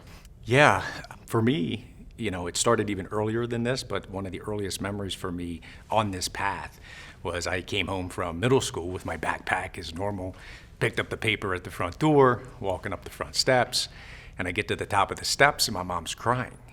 And my mom cried a handful of times my entire life. So I knew it was something serious. So I went to my bedroom and listened, just trying to put this puzzle together, and overheard that mom and dad were filing for bankruptcy. And it was devastating. Mom stayed at home. My dad was a Baptist minister, never took a salary because it was a small church. And so got themselves in financial hardships, obviously, to file bankruptcy. And when you're in middle school and your mom's crying and it's having that kind of effect, it leaves an indelible mark, and it did. And from there, it was like, why? What's the cause? How did it get to where you're filing for bankruptcy? So at a young age, it left a mark. Another thing growing up was I started doing magic early on, about the same time frame in middle school. And so for me, I've always been an entrepreneur. I used to do birthday parties for kids. Mom and dad got a rabbit, had doves. Mom and dad would drop me off, they'd pick me up. And what's interesting now, I was charging like $50 a show. Right? Well, you do the math, it's pretty good money back then. Then I would do table magic at restaurants. And the two things that really stuck with me from childhood was, one, that bankruptcy story where I saw mom crying. And why? Well, the root was because money was complicated. And then the second piece was, Dad really was an entrepreneur, not only starting his own church, but then he was in the insurance business to try to pay the bills. And so he was so passionate about small businesses. I can remember we would drive around and you would see little small businesses going out of business. It would almost make him well up with tears with these big box stores coming in and shutting down small businesses. And he used to always say, son, small business is the backbone of our economy. And he's super passionate about it. Both those things led me down this path. So for me, I was actually supposed to go to Liberty University. Shocker, my dad was a Baptist minister. I love sports, didn't love school so much, and had a really small scholarship, but mom and dad didn't have any money, right? And so I was like, it's not fair to them. And I really, when I saw the curfew at Liberty at 10, I was like, you know what, I'm not gonna go, and I didn't. And I got actually into the insurance business on my own. From there, same pattern. I'm working with these small business owners and helping with them with their insurance and seeing this same pattern. Money was complicated. Great people, but they're trying to figure this money game out. So this is 1991. And did really well in insurance, but I saw this need, and as an entrepreneur, wanted to fill it. So in '96, founded my company, Cornerstone Wealth Management, to be a family office for business owners and entrepreneurs, and I've never looked back. So since that day, it's always been about how do I make money simple, and how do I help people really live in the present moment fully, and specifically business owners and entrepreneurs. So through all this process, you've had all these experiences, it leads up to current day, and this concept of an infinite entrepreneur. So what is that concept? What does it mean? Yeah, so for me, going through being an entrepreneur and business owner, like most, you grind it out and you hustle. And sometimes you do it at the expense of relationships, at the expense of spirituality, at the expense. And so, I've thought of it as, why do we do it? I think entrepreneurs want freedom and they do want to make a difference. And I think it's forced freedom. And I lived it. Like I worked and just grinded it out. And the irony is the most glorified addiction is the workaholism addiction, and it's probably the hardest to get out of. And I was living it, and I went the opposite. And so mid 2000s, I started working more like 30 hours a week. My kids were in school. I wanted to make sure I'm the one dropping them off. I'm picking them up. I'm at games, very involved, and no regrets with any of that. And then at about 2008-9 area, I'm like, yeah. However, being an entrepreneur and business owner, really, it's about your team and the people you serve. And if you don't grow at a certain pace to continue to bring value to the people you're serving, to give a growth trajectory to the A players on the team, you need to just get out and hand it off to someone who can. That started the shift in me, and is, can you have both? And you can. You can have the situation where you're there for your family, and you can grow your business in a situation where you're in flow versus forcing it and grinding it out on both extremes. You can force the family piece where it's a lifestyle type business, but you're not growing it the way really your clients deserve and your team observes. And so that's been the shift for me, and that's been it's really, this whole infinite entrepreneur is just a lifelong journey. And look, I'm still a student. I don't have all this figured out, but I'll share what I know. Just know that I'll continue to learn and add to this as time goes. You know, it's interesting as you're talking about this. I think many entrepreneurs get, I could say addicted to, but their identity gets wrapped up in being the guy or the gal, right? In other words, to now be able to say my business doesn't need me requires an identity shift, doesn't it? So what was that transition like for you? It does. And the other thing on that, Patrick, is our business is our most valuable asset. And the more you're needed, the less valuable that asset is. And you're back to force freedom versus flow freedom. Dan Solomon called it freedom from versus freedom to. So attributing him that we get into this as a freedom from, like, I don't want to have any bosses. I want to do this on my own. The beauty is you can get the freedom to, I get to do this. And that was, pivotal thinking, pivotal transitions for me of recognizing you can really, as I say, have it all. And that is where you can have your family.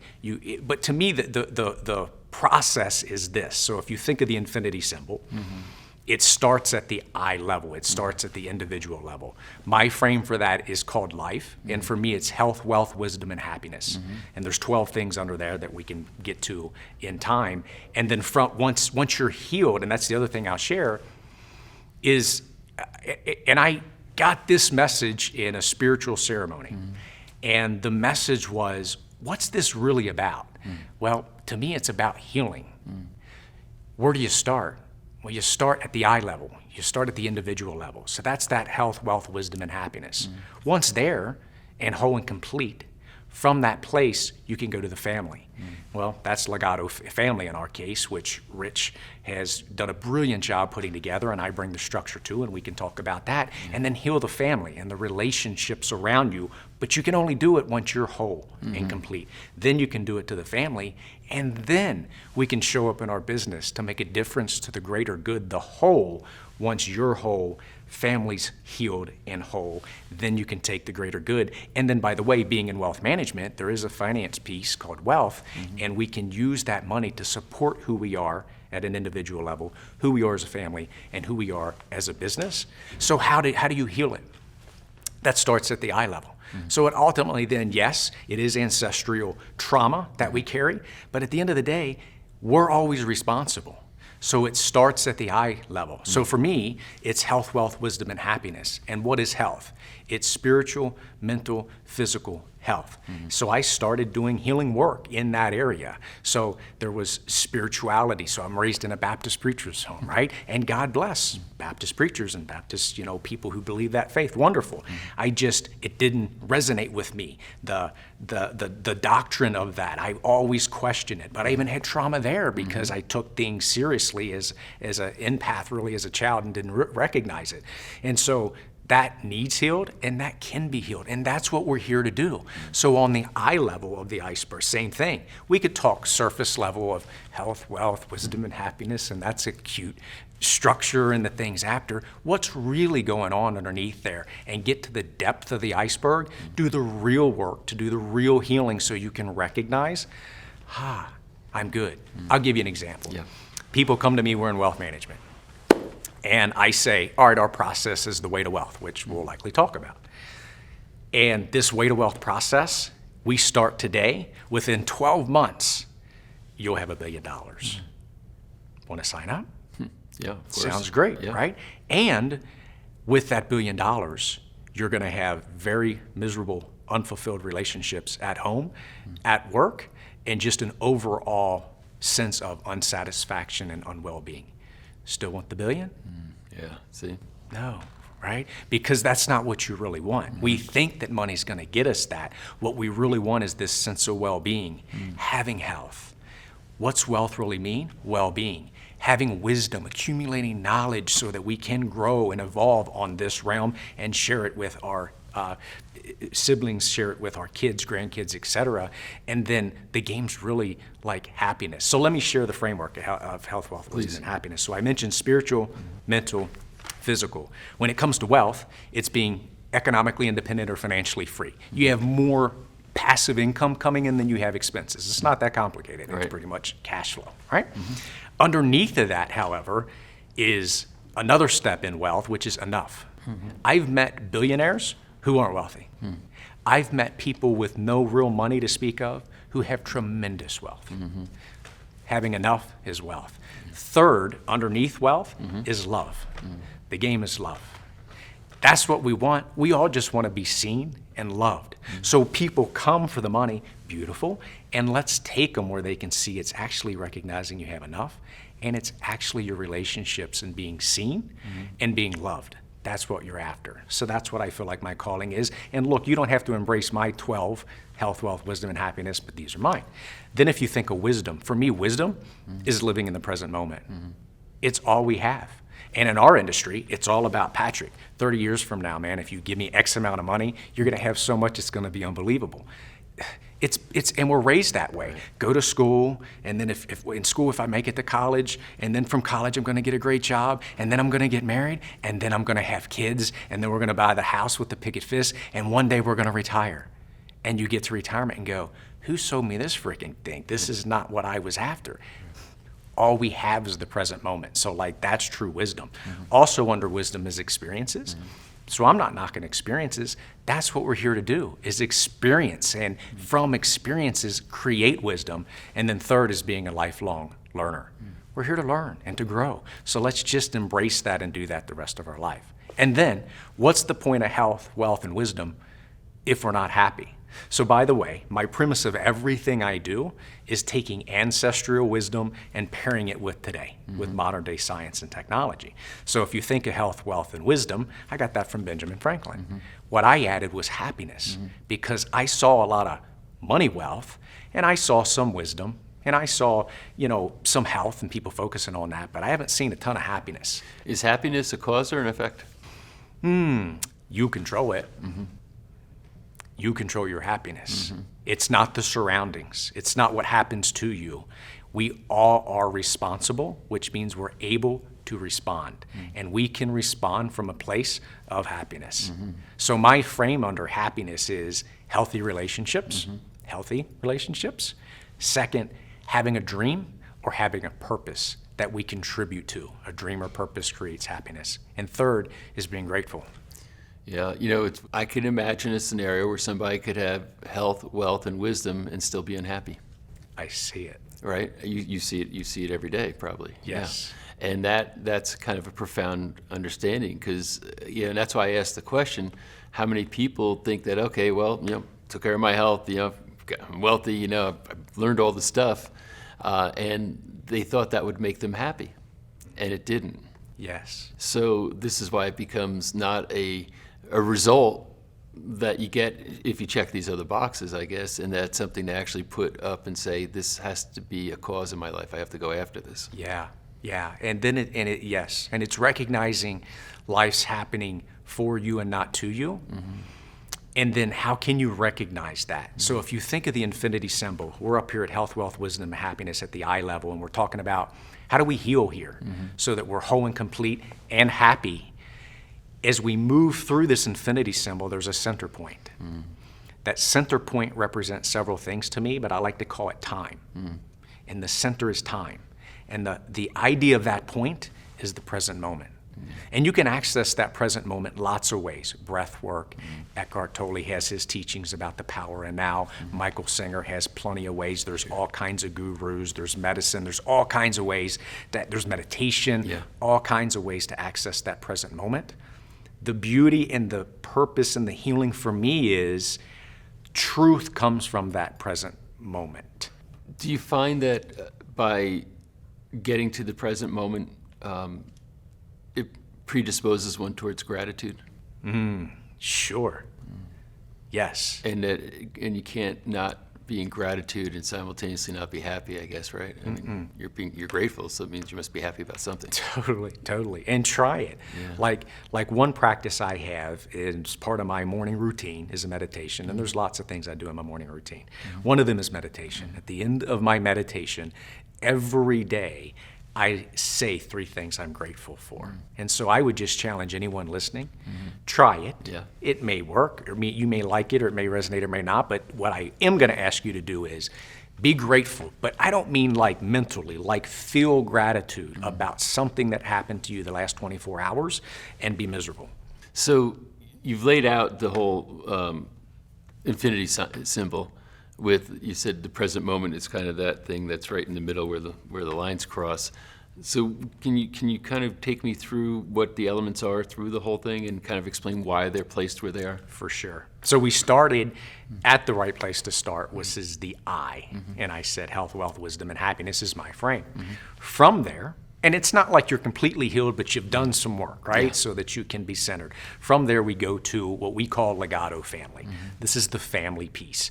And partner Rich Christensen really created the framework for this, which is values, tradition, symbols, doctrine, rites of passage, which is amazing work. And candidly, he lived it, I didn't. I did not do that with my family. So when we talked, I was like, gosh, I feel like a dysfunctional father when I hear your story. It's amazing. But it's like, no, wait, I got grandkids. So it's like you can create it for grandkids. You can heal relationships with existing family members. So I loved it because I got to tell you, of the model, I had the business piece that we'll get to. I had the personal piece, and I had the financial piece, which we'll get to. I didn't have the family piece. It was missing on how you structure it. So I was like, this is the missing element. So we partnered up with Legato Family. What I brought to that is the structure. How do you take this information and put it in a structure that's usable? So interesting as far as the sort of how this infinity symbol is setting up, and how you start from that center point, and then you kind of said you went first toward family. Is it intentional that's the first thing? It is. Very intentional to start with the I, we, all. And again, what's so fascinating is the fourth way. This indigenous wisdom has been around. So it's not like this is anything new. It's already been there. You start individually, then the we is your relationships is what they say. We're saying family. Then I'm going to business because I'm talking to business owners and entrepreneurs, and I am one. That's allowing us to take the message to the world to make a greater impact.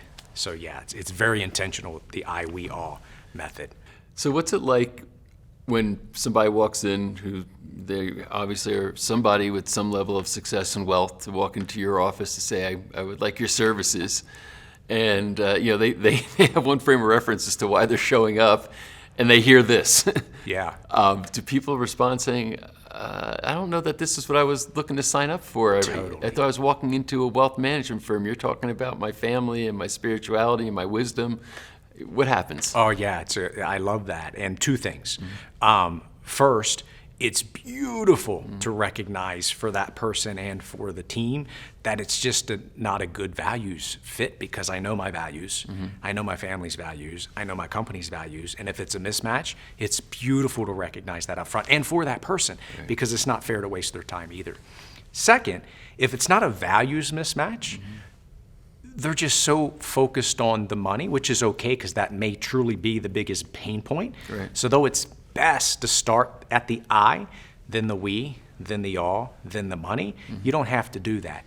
You certainly can enter where you're in pain right now. So like I'm just in a financial, I got some real opportunities or some real financial pain.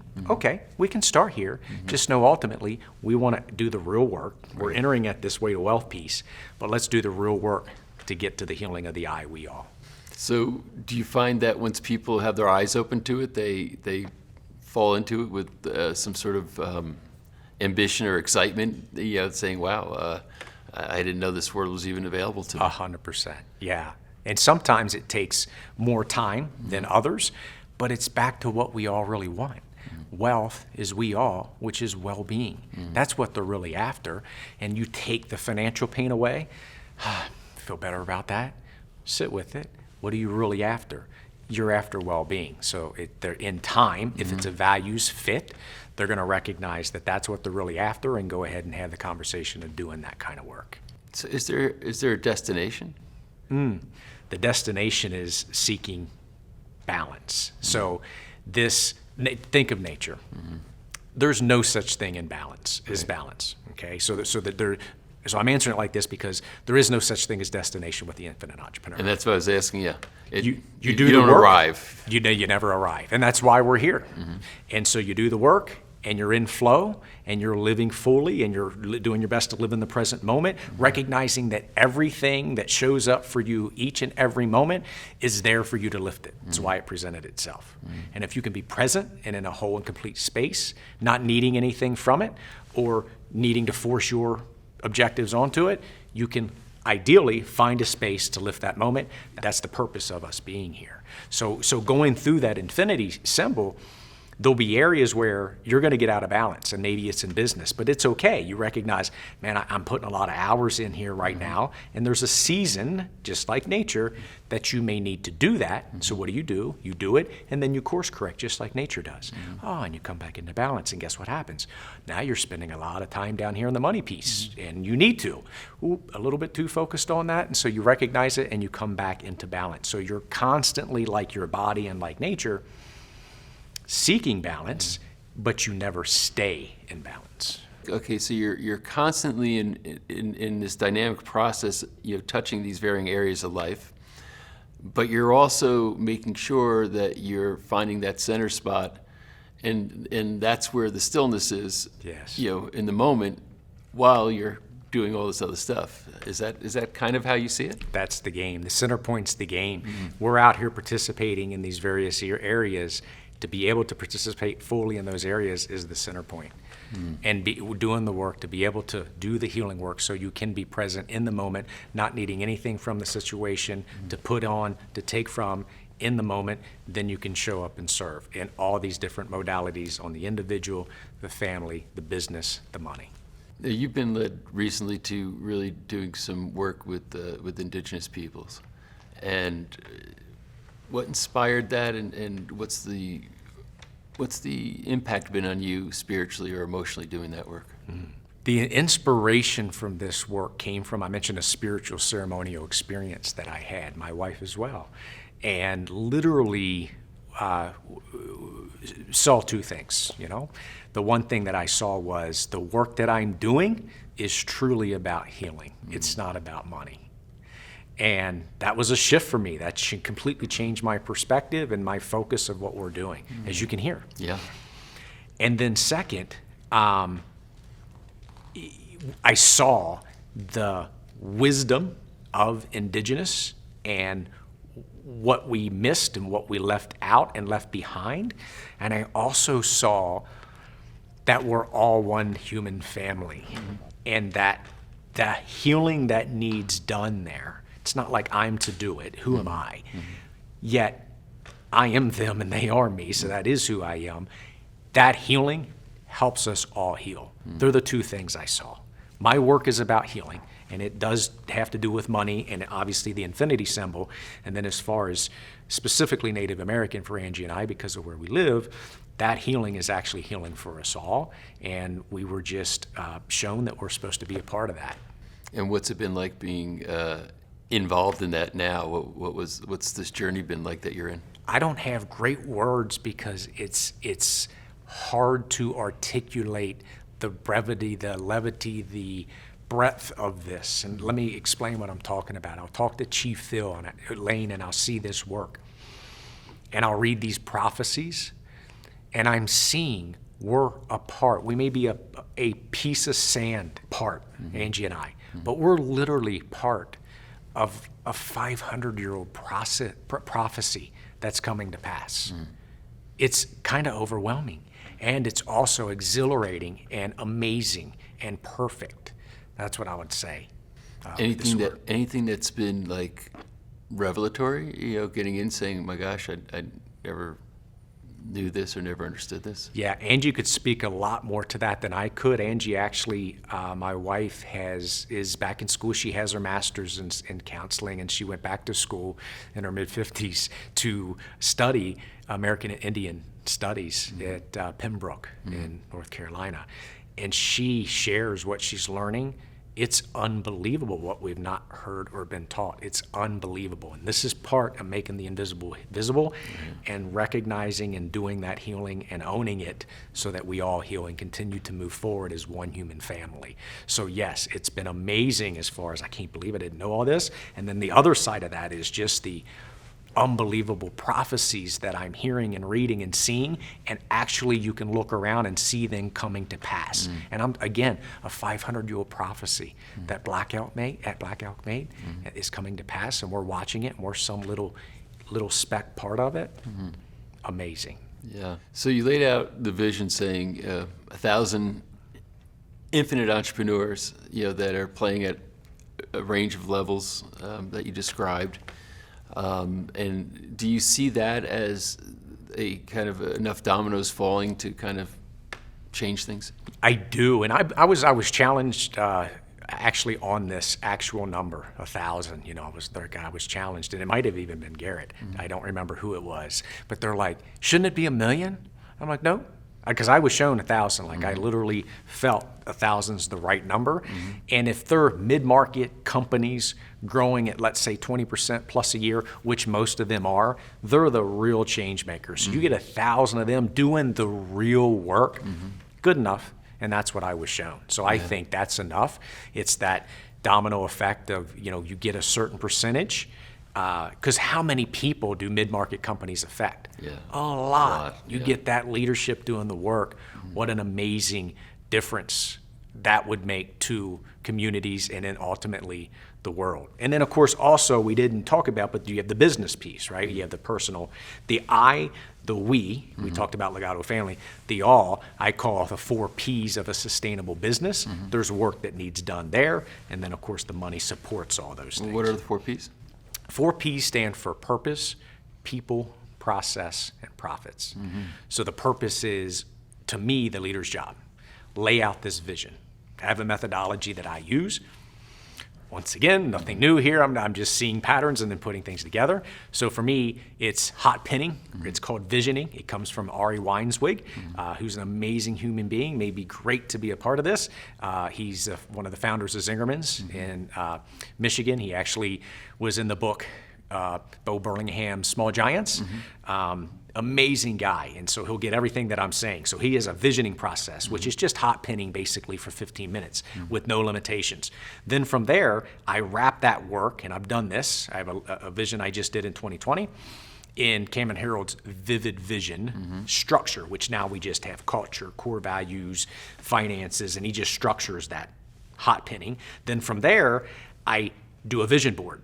And I put all these cool pictures and have a glass or two of wine and stick all these things on here. And that's my 3-step process. And then I take all that and wrap it in Dan Sullivan's 25-year framework. And this is critically important because what I think happens to business owners in this business piece is there's no such thing, I've heard Dan say, as too big of goals or crazy too big goals. It's unrealistic timeframes. Right. So our job's not to say, wrapping it in a 25-year time frame just lets you show up with grace and ease. You're thinking long term. Your team can buy in. It lets you get there, but you can do it in grace and style. So that's my purpose structure.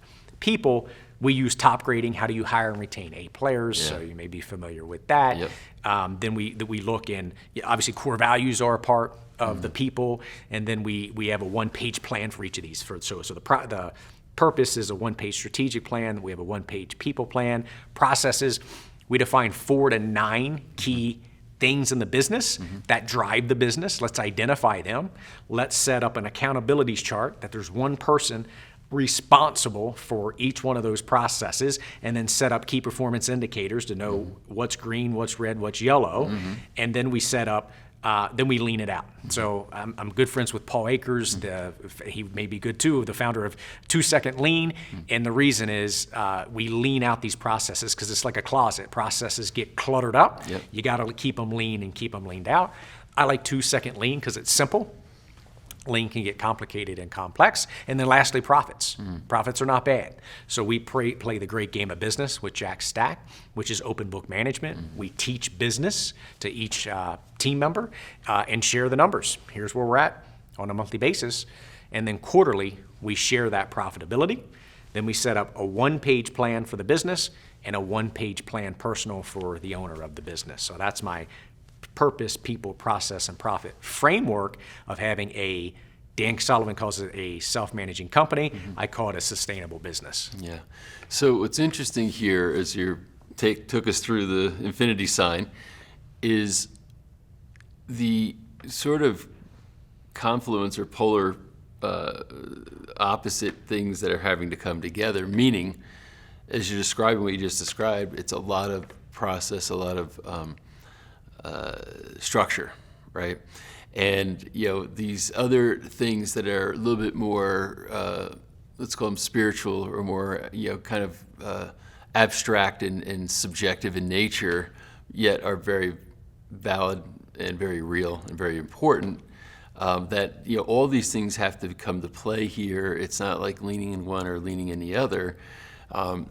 And is this the breakthrough of the concept of an infinite entrepreneur saying, you have to get all of this put together, not go into the vibey, spiritual, loose world, and also not get constricted into the process and procedure and world of objectivity, but all these things have to find their way to exist together or to coexist in a coherent way?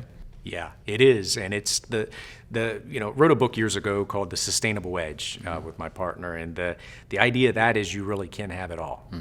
You can have health, wealth, wisdom, and happiness. You can have a happy, healthy, congruent family. You can have a business that you just provide your unique ability, your God-given, the Creator gave you these abilities, and that's what you spend your time on. You can have finances that are down in, that are set up in a sustainable way. Yeah. That actually is in flow, and you're not showing up forcing any of this. Yeah. And again, it's not perfect because it gets out of balance, but you know what to focus on, and that's the whole idea, is going from force, where you're grinding it out at work, where you're forcing something in your family, or you're forcing what you're eating, or on your health, or your finances, you're investing in things and forcing things and pushing. It doesn't have to be that way, nor should it be that way. That's the entire concept. All flow, no force. Scott, on the infinite entrepreneur kind of symbol, one section of that is finance. And I think we touched on it, but can you give us kind of a deeper dive into it? Yeah. So what we talked about is just how getting personal values and then family values and then company values, then you use money, because we vote with our dollars, aligned and it's value matched. So we're actually congruently voting with our dollars is really important. And I created a process all the way back in 2002 called The Way to Wealth. And if you think about it, I mentioned healthy, wealthy, wise, and happy came from Benjamin Franklin, but I added happy. Benjamin Franklin also wrote a book called The Way to Wealth.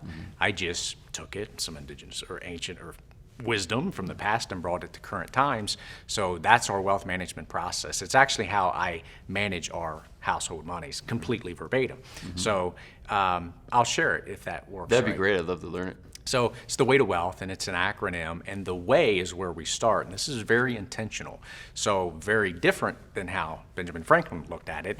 I'm looking at the way as really the Taoist philosophy of the way, being in harmony with all things and being in the present moment. So my belief is this industry, specifically wealth management, is very future-based. So you come to talk to a financial planner, investment person, and they're like, Patrick, man, 30 years from now, we get a 10% rate of return, you're gonna have all this money, it's gonna be great. Well, that's cool, but what about like now? That's the idea of the way, is being very, very intentional of focusing and using money on the now, which is all we really have. So that's the idea of the way. The 2 is the number 2, and again, that's different than what Franklin put together. And the thought here is this is the team, this is that family office. And to me, you get that right, you live in the now, and you get the 2 and the team right, the game's over. You win. You get the team wrong, you're probably going to lose the game. The wealth is an acronym. So if you just started W, W stands for what? What is your foundation? And this really sets the stage for a solid money plan.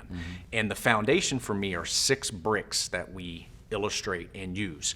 And not necessarily in this order, but I'll put them out there. The first is a tax reduction plan. Next is estate and legacy. And here I call legacy, and this is the legato piece, right? How do we pass on money? Let's avoid estate taxes and have asset protection, et cetera, for the estate. And let's pass on values and things we've learned and mistakes that we've had along the way. So estate and legacy is part of the foundation. Next is asset protection. We're in a pretty litigious society.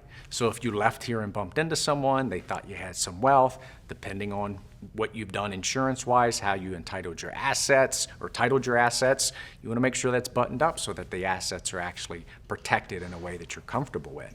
Next is insurance maximization. I call it insurance maximization because I want as much insurance as I could possibly get. You probably do too. I just don't want to pay for it, and you probably don't either. So if we can keep the premiums low but get the maximum insurance, it's a key part of the foundation.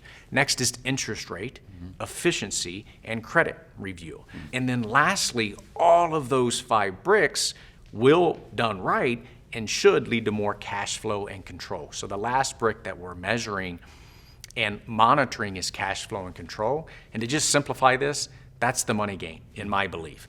Cash flow and control. So that's the 6 bricks. Once that's in place with the W in wealth, we get to the E in wealth, which is established savings. And this is a 3-bucket approach that we set up on top of the foundation. The first bucket is savings. And the first key component here is recognizing savings is very different than investing. And most in our industry don't really recognize that or don't speak to it. So we can talk to people and be like, I'm absolutely saving. I'm putting X amount in my 401k. It's not really saving, right? Savings liquid money that I call emergency and opportunity money. 401k is investing. You're looking, that's whatever, how many years down the road. So we want to make sure that you have money in savings. Our requirement's 1 year. Personally, I want way more than that. And we're all different. We have our own 1 year overhead? 1 year expenses in a savings vehicle. Okay. So that's our requirement when we're working with someone. And that's just pure cash. I mean, you're not holding it in anything. It's just cash in the bank. Liquid available money. So the only reason I paused when you said that is yes, typically a portion of it's going to be pure cash in the bank that you can get your hands on. However, there's other alternatives that are liquid that you can get to that aren't just savings in the bank. The next is A in wealth, which stands for all expenses covered by income. So the second bucket is an income bucket. Foundation's in place. We have our savings, that's liquid, readily available. Now we're investing in a manner in income producing assets. That the idea is to have enough assets that are income producing that cover our expenses. And examples of those? Lots. And this is where it comes down to what you like and are comfortable with. For me, I'm an entrepreneur and business owner, so I love owning businesses in that income bucket that are kicking income to me, that I can have an effect on with what I believe my skill set is. Got it. So that's the income. And then the L stands for living with inflation. We know what that is now, right? Especially now, yeah. It hasn't been around for a while like now, but it's real. So this is, how do you deal with inflation? It's called growth. So the third bucket is growth. And the cool thing here is, once the foundation's in place, you got your minimum 1 year savings, you have your expenses covered by income bucket, and you decide what's the best place to put that, and then now we can swing for the fences on growth. And same thing here. Well, then what do? Well, there's all kinds of options. But if you're good in business, maybe it's business. Stock market certainly is an option. You could have growth in stocks. But you're really able to swing for the fences for the growth bucket, but you're also then ideally able to keep up with inflation. Because think about it. What's happening now with people? You go to the pump, and you're like, are you kidding me? Or you go to the grocery store, and it's like, look at the escalation in price called inflation. what's a way to navigate that? How about owning the companies that do well in an inflationary environment, like the people profiting when you're going to the pump, like the people profiting for the goods at the grocery store? So that's the growth piece. The T in wealth is tax diversification. So typically taxable, tax deferred, and tax free. Most people we see have a lot in tax deferred. And if you believe that taxes are going up, not down from here, which would be hard to argue that's not the case, then wouldn't it make sense to have options? So that's my belief. Whether someone thinks it's going up or down from here, the person with options typically wins or does well. So let's just make sure we have money in taxable, tax deferred, and tax free, so that you can navigate no matter what happens to our tax. Right? And then last is H, which stands for have it updated annually. And it could be more, but minimum once a year, let's update this, because life changes. So that's a frame. This is really a one-page plan. Literally, people could just take this, and I'm sure we could put a graphic where they can see this, and implement it. And it's literally, again, how I run our household finances. Well, it goes to what you said earlier, is that finances get complicated. It's not, and it's not as easy as, well, just tell me what to do. Right? Yes. I mean, there's a lot of nuances and complexities based on your own circumstances. You have kids, you don't have kids. You're at what age? What's your standard of living? I mean, there's so many things, right, that come to play to make those decisions. It's not like, oh, this is the model and this is what works and it's one size fits all. Yeah. And that's where I think people try to maybe understand what you do, in your core business. It's really a customized suit shop, not go buy one off the rack, right? It totally, right? And who you are, your unique DNA sequence that you were created is different than mine, and everyone's that way. What's that skill set that you feel comfortable investing in? Right. Yours will be different than mine, and it should be. Yeah. The frame can be the same, and that's the idea. One page, and you hopefully can see a pattern here, right? Yeah. Going the whole way back, it's always been about making money simple for business owners and entrepreneurs. So let's put it on one page where it's like, I can frame all this convoluted, potentially moving parts that's out there. No, actually, it's like all right here. Then what gets put in there, that's the recipe that's unique for each individual. Yeah. Actually, speaking of patterns, I'd love to give you an illustration here on actually a piece of the wealth, specifically the insurance maximization. Okay. So I mentioned doing magic, right, when I was young and being an entrepreneur, right? And now you have a deck of cards. I got a deck of cards, right? So, I mean, you can see all kinds of different cards, and it's a typical 52-card deck. I'm just going to shuffle them up, and what I would ask you to do, Patrick, if you would, is simply tell me when to stop as I shuffle the deck. Stop. Right there? You sure? Yeah. All right. I'm going to show you the card, and hopefully everyone can see that. Yeah. All right, don't tell me what it is, and I'm going to put it back. And if you see it again, you'll remember it, right? Of course. Okay. Could you tell me which one?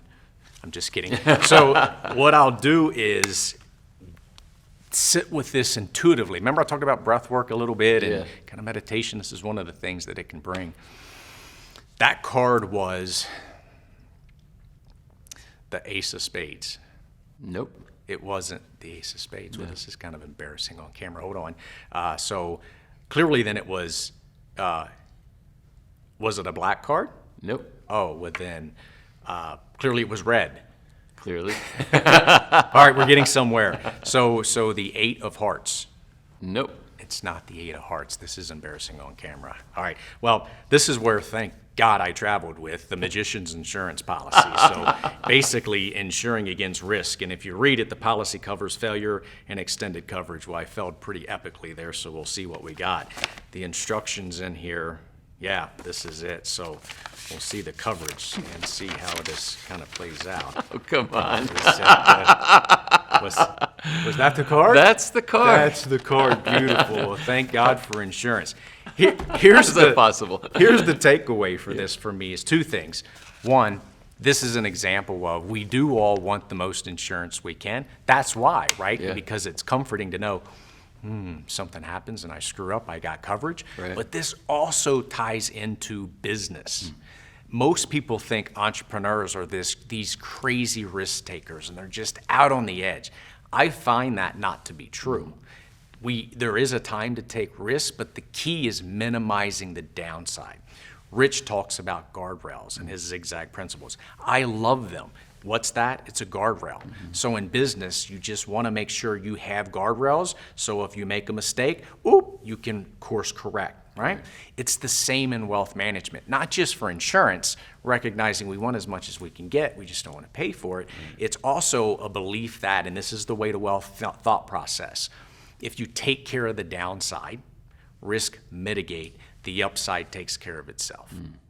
Well, Scott, you've shared a lot, and I love the organization of what you do. As far as you can tell, that there's a lot of thought and deliberation that goes into it. Is putting all these things in acronyms and understanding the structures of them, and then it comes from experience. But then saying, how do we orchestrate this so that people can experience the whole symphony and have a good experience with it, as compared to it seem like a bunch of chaos that they can't navigate. So really, really great. Is there anything that we haven't discussed that you think is important, or something additional that you'd like to share?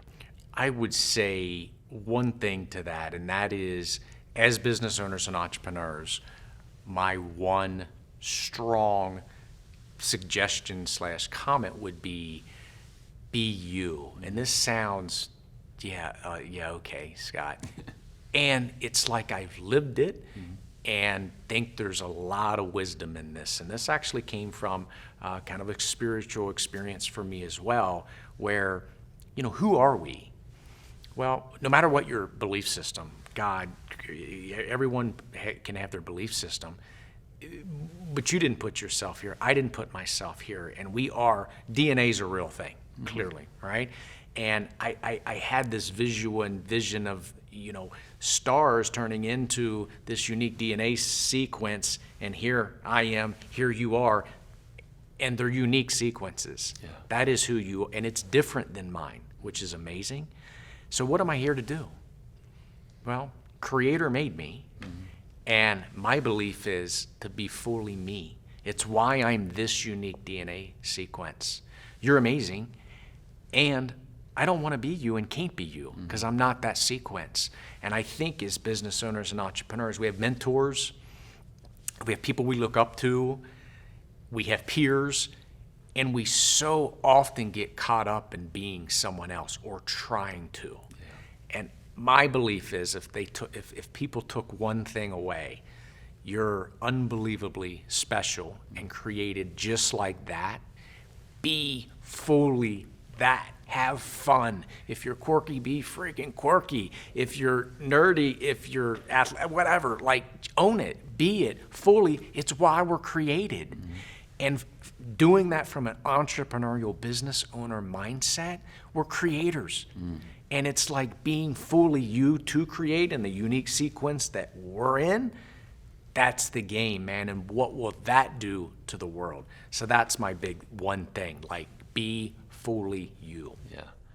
Simple, not easy. Yes, right? 100%. And I thought about that even as I was saying it, right? It sounds like, yeah. And it's not necessarily easy to get to. But what else are we here for? That's where all the richness is, and it. Figuring that out. Well, Scott, really brilliant and passionate, which is, I think, important. So thanks so much for sharing all this. Yeah, it's been great. And, coming into it, it's just like, what I mentioned earlier, just going to be me, and it's going to be received however it's received. That's out of my control. What is in my control is this unique sequence that was created. I'm just going to be that, and that's what I've done my best to do, and it's been a great experience. That's awesome. Thank you. Thank you. Trey, well, we're back here again. So we weren't planning on doing two parts of an interview with you, but there's a lot of internal dialogue about how much we loved the first part of this interview, that we wanted to have you come back and actually dig a little deeper into some areas that we feel like you can deliver a lot of value on. So thank you for accepting the second invitation to come into this series. Awesome. Thanks for having me back. Yeah, I hope you feel honored by it, because we don't do that too often. I do. Okay, good. So I'm going to work hard, not to be repetitive from the last interview, the part one of this interview. But I want to pick up a little bit, because you basically have a model, or you have these sort of four types of entrepreneurs that you've identified. And since this theme of the series is the entrepreneurial brain. Well, I guess you see 4 different types of minds, disposition, brains, whatever moniker you want to put on it when it comes to entrepreneurs. So what are those 4? Well, I think, the biggest challenge of being an entrepreneur is that while all businesses tend to have the same basic principles and things we need to do to be successful, it's the people inside the businesses that make it different, starting with the CEO. And going all the way back to Hippocrates, right? We have been looking at different personality types. Carl Jung's work really codifying that into 4 main segments. And when we look at the entrepreneur brain, yes, an entrepreneur is already set apart as a different type of person, a whole different breed. Right. But even within that breed, there's 4 primary archetypes, and understanding those archetypes can make a huge difference as to what actions you actually take in your business. So like a perfect example of this, I have 2 clients, Drew and James. Both of them are general contractors. Both of them do over $1 million a year, but they have completely opposite brains. And so the challenges that they have, it was very, very easy to see when I started coaching them that one person's weakness was the other person's strength and vice versa. So whereas James was, very much like inspiring and very innovative, Drew was more like deliberate and detailed. And so with James and his business, it was, hey, let's institute maybe some more systems, some financial controls to make sure you're profitable and that you're on time. But then with Drew, who was more detailed already, it was, okay, you've got that side covered. What we need to do in your business is actually focus more on being innovative. Let's make the product more scalable, and let's get you a team so you're not doing everything on your own. And so understanding that you may have the same industry, the same business as somebody else, that book you're reading, that coach you're talking to, that course you're taking, it might be good for your specific industry or good even for your specific department within your company, whether it's you're an agency or in marketing. It needs to be specific to you, because once you understand what your strengths are, when you understand which of these kind of 4 categories you fit into, which my first mentor that taught me this, he called them sea creatures. Sea creatures. Sea creatures. Okay. And sea creatures is SEE creatures. Okay. I was going to say, is it C as in C-suite, SEE or SEA? So it's SEE. Okay. But it's also SEA. Okay. So what it is it's this ability to kind of immediately see who am I, and then who are the people around me, so I have the right structure, because you kind of want them all. Right. And so the 4 sea creatures, the first one is the shark, right? And so the shark is somebody who is great at the beginning, right? They're great with big ideas. Significance is very important to them. Oftentimes, the big house, the nice car, the trophy wife, like not always, but that tends to be kind of that person. They're great at the beginning. Other leaders are maybe better with people, right? We call that the dolphin. And the dolphin's kind of playful and fun and travels and has a good time and is very outgoing and noisy often. But they can be great with humans because people like that interaction. And then you have people that are better operators, right? And those people are what we call kind of the whales. They tend to be a little bit more compassionate and a little bit slower and more open and more willing to listen and help people. Oftentimes outside of entrepreneurship, you'll find that nurses and school teachers kind of have that type of personality. But within entrepreneurship, these become some of the best operators because they're timely, they're good at being able to make sure things are followed through on. And then finally, we have what we call the sea urchin. And the urchins are kind of like your nerds. And the reason we call them sea creatures is because I can see it. Yeah. Like sharks tend to, if they're in a room, they like to sit at the back of the room kind of, away from everything where they can be in control and in power. Dolphins tend to be wearing bright colors and like they're very, out there. Right. And then the urchins almost always have square glasses. Right. I don't know why, but almost always square glasses. So you fall into one of these 4 main categories and you recognize that some people are just better with the details and the numbers and the systems. And that's where they should really focus inside their business and then gather a team around them to handle everything else, while other people are better being out in front and they don't want to be bothered with the detail. And so understanding where you fit into that is huge for you as an individual entrepreneur, but it's massive when it comes time to hire a team.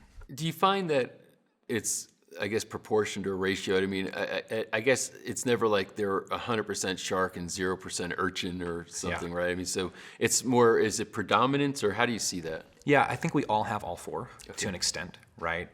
It is our predisposition that leads to where we're going to get into the most flow in business, right? Like I can do spreadsheets, right? I can fill out data. I can slow down enough to like make sure my numbers look good. But if I'm doing that more than 10% of my day, 10% of my month, 10% of my year, like I'm grinding. Yeah. And so even though I have that, I am mostly a shark and a dolphin. So most people have 2. Okay. Some people are just like, we call them like a core. Yeah. This is your primary one. Right. And some people, they might have a good mix of three, but you usually lean towards two, one or Right. two. Yeah. Okay. So, and I was, you anticipated maybe inadvertently my next question. What are you? Yeah, so I found myself to be kind of a shark dolphin sometimes and a shark urchin sometimes. And so I'm pretty much a core shark, which is big ideas, good at the beginning, move quickly. Success has always been important to me. Sometimes that's been a downfall, right? As it becomes blindness because all I can see is the big picture and I miss sometimes the little picture. And so we were talking before we started here about superpowers Right. and how ADHD could be a superpower. Well, all four of these are superpowers, and with every superpower comes a kryptonite. And so they have opposites. Right. The opposite of a dolphin is an urchin. The more you're out there with the people, the less detailed you're going to be. The more you're focused on spreadsheets, the less you're going to be, personable with people. Right. The more you're focused, as I am, on the big picture, the more you kind of miss what's happening right now in the present moment, and the more that you're focused on what's right in front of you, the more you miss what's out in the future. And so I would say that there's really three very simple components to like getting the most out of being a business owner, regardless of industry, regardless of your position in the company. And that is, number one, figuring out if you have an entrepreneur's brain, which type is it, right? Are you more of a shark? Are you more of a dolphin?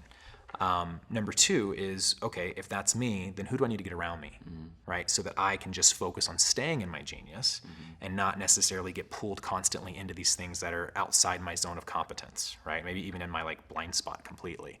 And then step three is to work together to serve ever greater numbers of people, right? Just how do we serve more people? How do we serve more people? And the way we do that is we just keep growing that team around everybody being in their genius.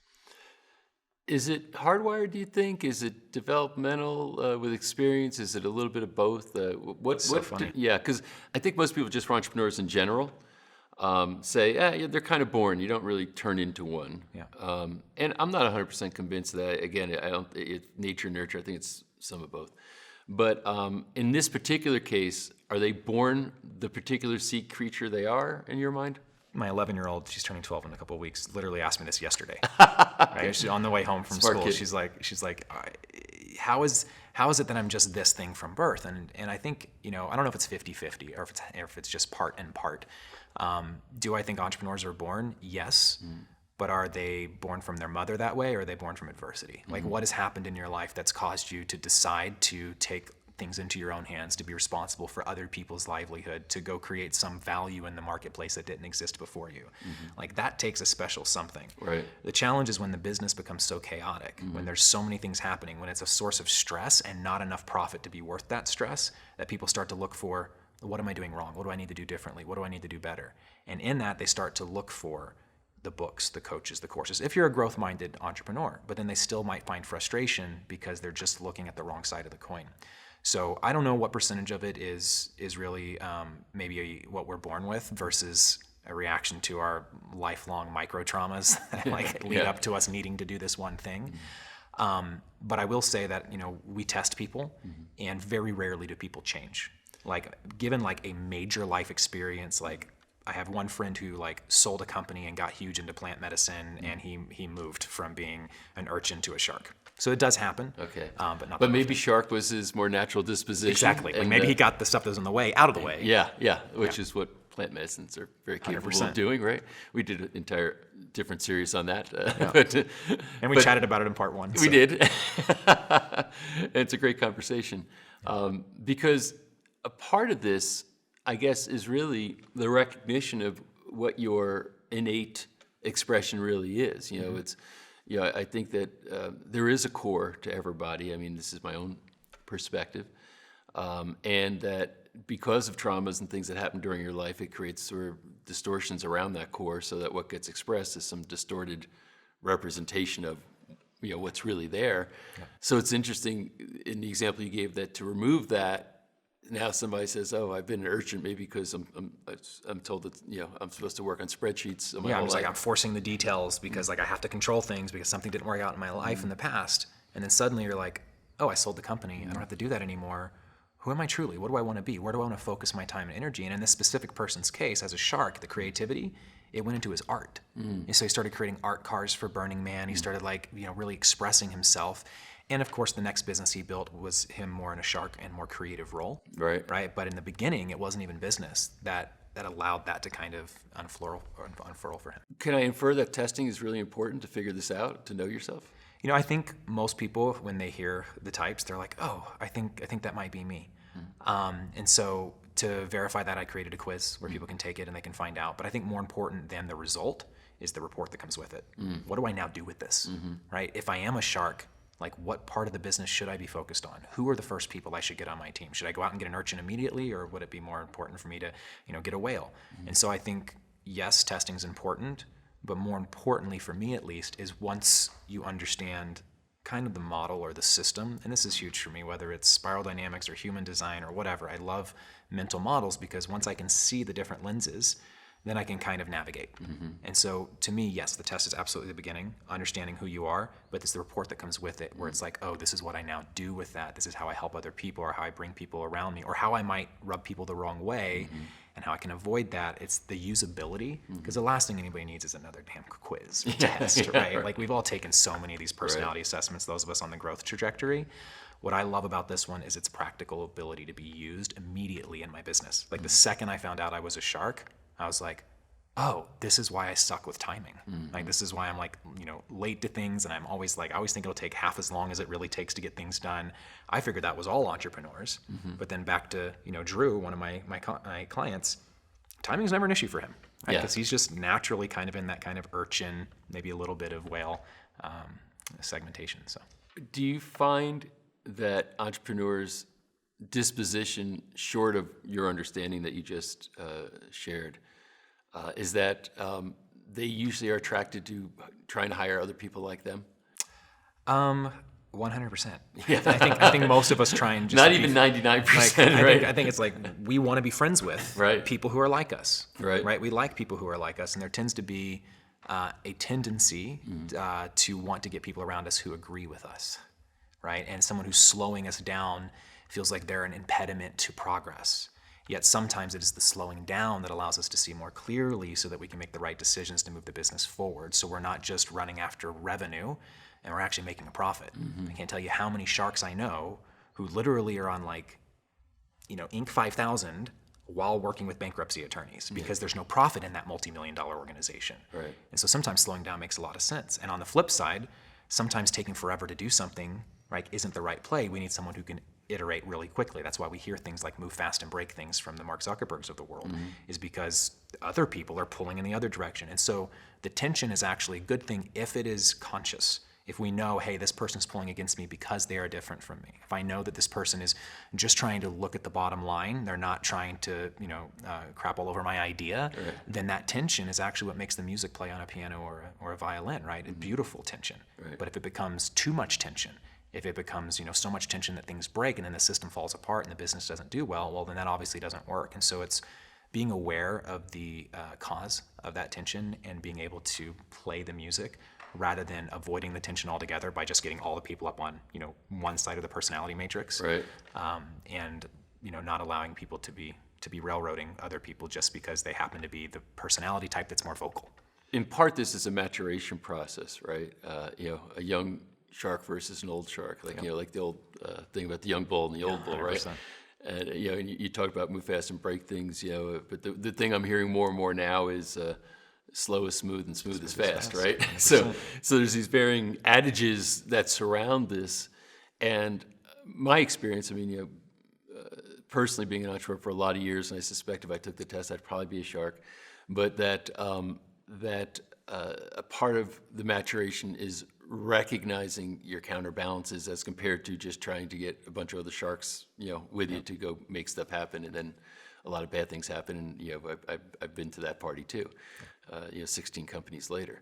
So it's really kind of interesting, and I think one of the virtues of what we're discussing here is somebody who's younger discovering this earlier on as compared to discovering it prospectively as compared to being in so much pain that you got to get this figured out, right?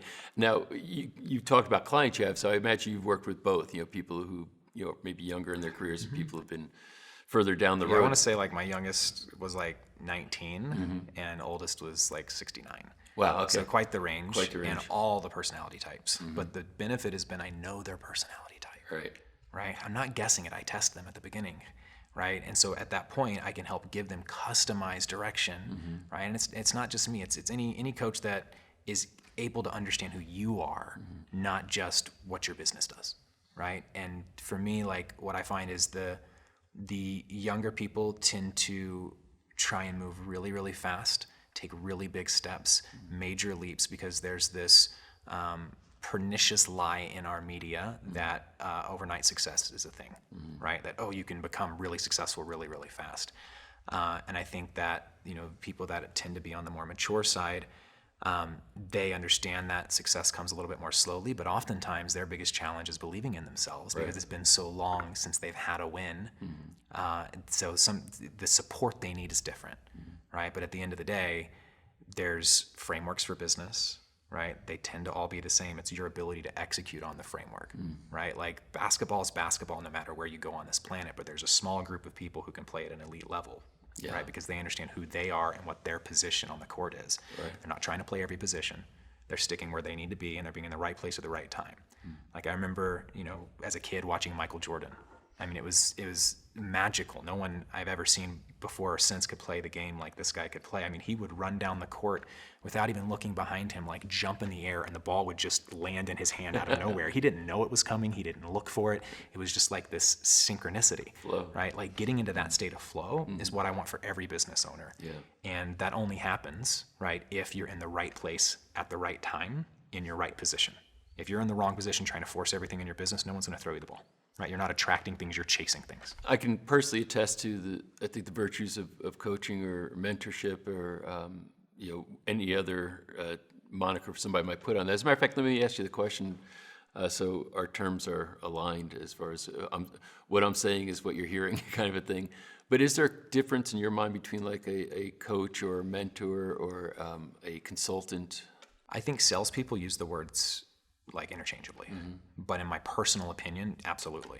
I believe that a consultant is somebody who has a deep well of knowledge in the area where you need advice, and they can give you, specific knowledge. So this would be industry-specific consultant or department-specific consultant, a sales consultant, for example.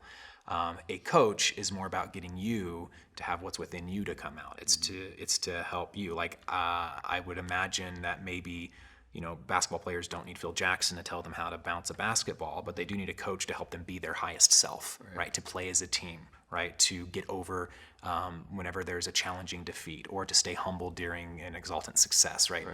So a mentor is both, right? A mentor is somebody who, I see you for who you are, right? I want to help you get to where you need to be, right? And I also have specialized knowledge so that I can help you see from a different perspective what you may not be able to see right now, both about yourself and about the situation, the business, et cetera. So I've always sought mentors in my life. I used to think that they always had to be like older than me with gray hair and stuff like that. But again, sometimes I found that the more mature people have lost some of the spark. And so I don't want someone who doesn't know what they're talking about to help me. But if there's some 26-year-old who wants to tell me about NFTs, I'll listen, right? It's interesting. If I look back, I've had mentors that have been very, very important to me. And I've hired consultants, for my businesses. And to your point, I think often, or coaches that have come in, to work with us, we're performing on a scale that, on a level that they never performed at. But I used to say, Michael Jordan could beat Phil Jackson at basketball, right? It wasn't Phil Jackson's job to be a better basketball player than Michael Jordan. Rocky could beat Mickey any day. Yeah, that's right. Yeah. It's his job just to make Michael Jordan better, or the team better, if you will. So there's a lot of people, I dare say maybe the majority, are still trying to go it alone. Yeah. Right? They don't have anybody involved like you in the process. And I've gone through periods of time like that.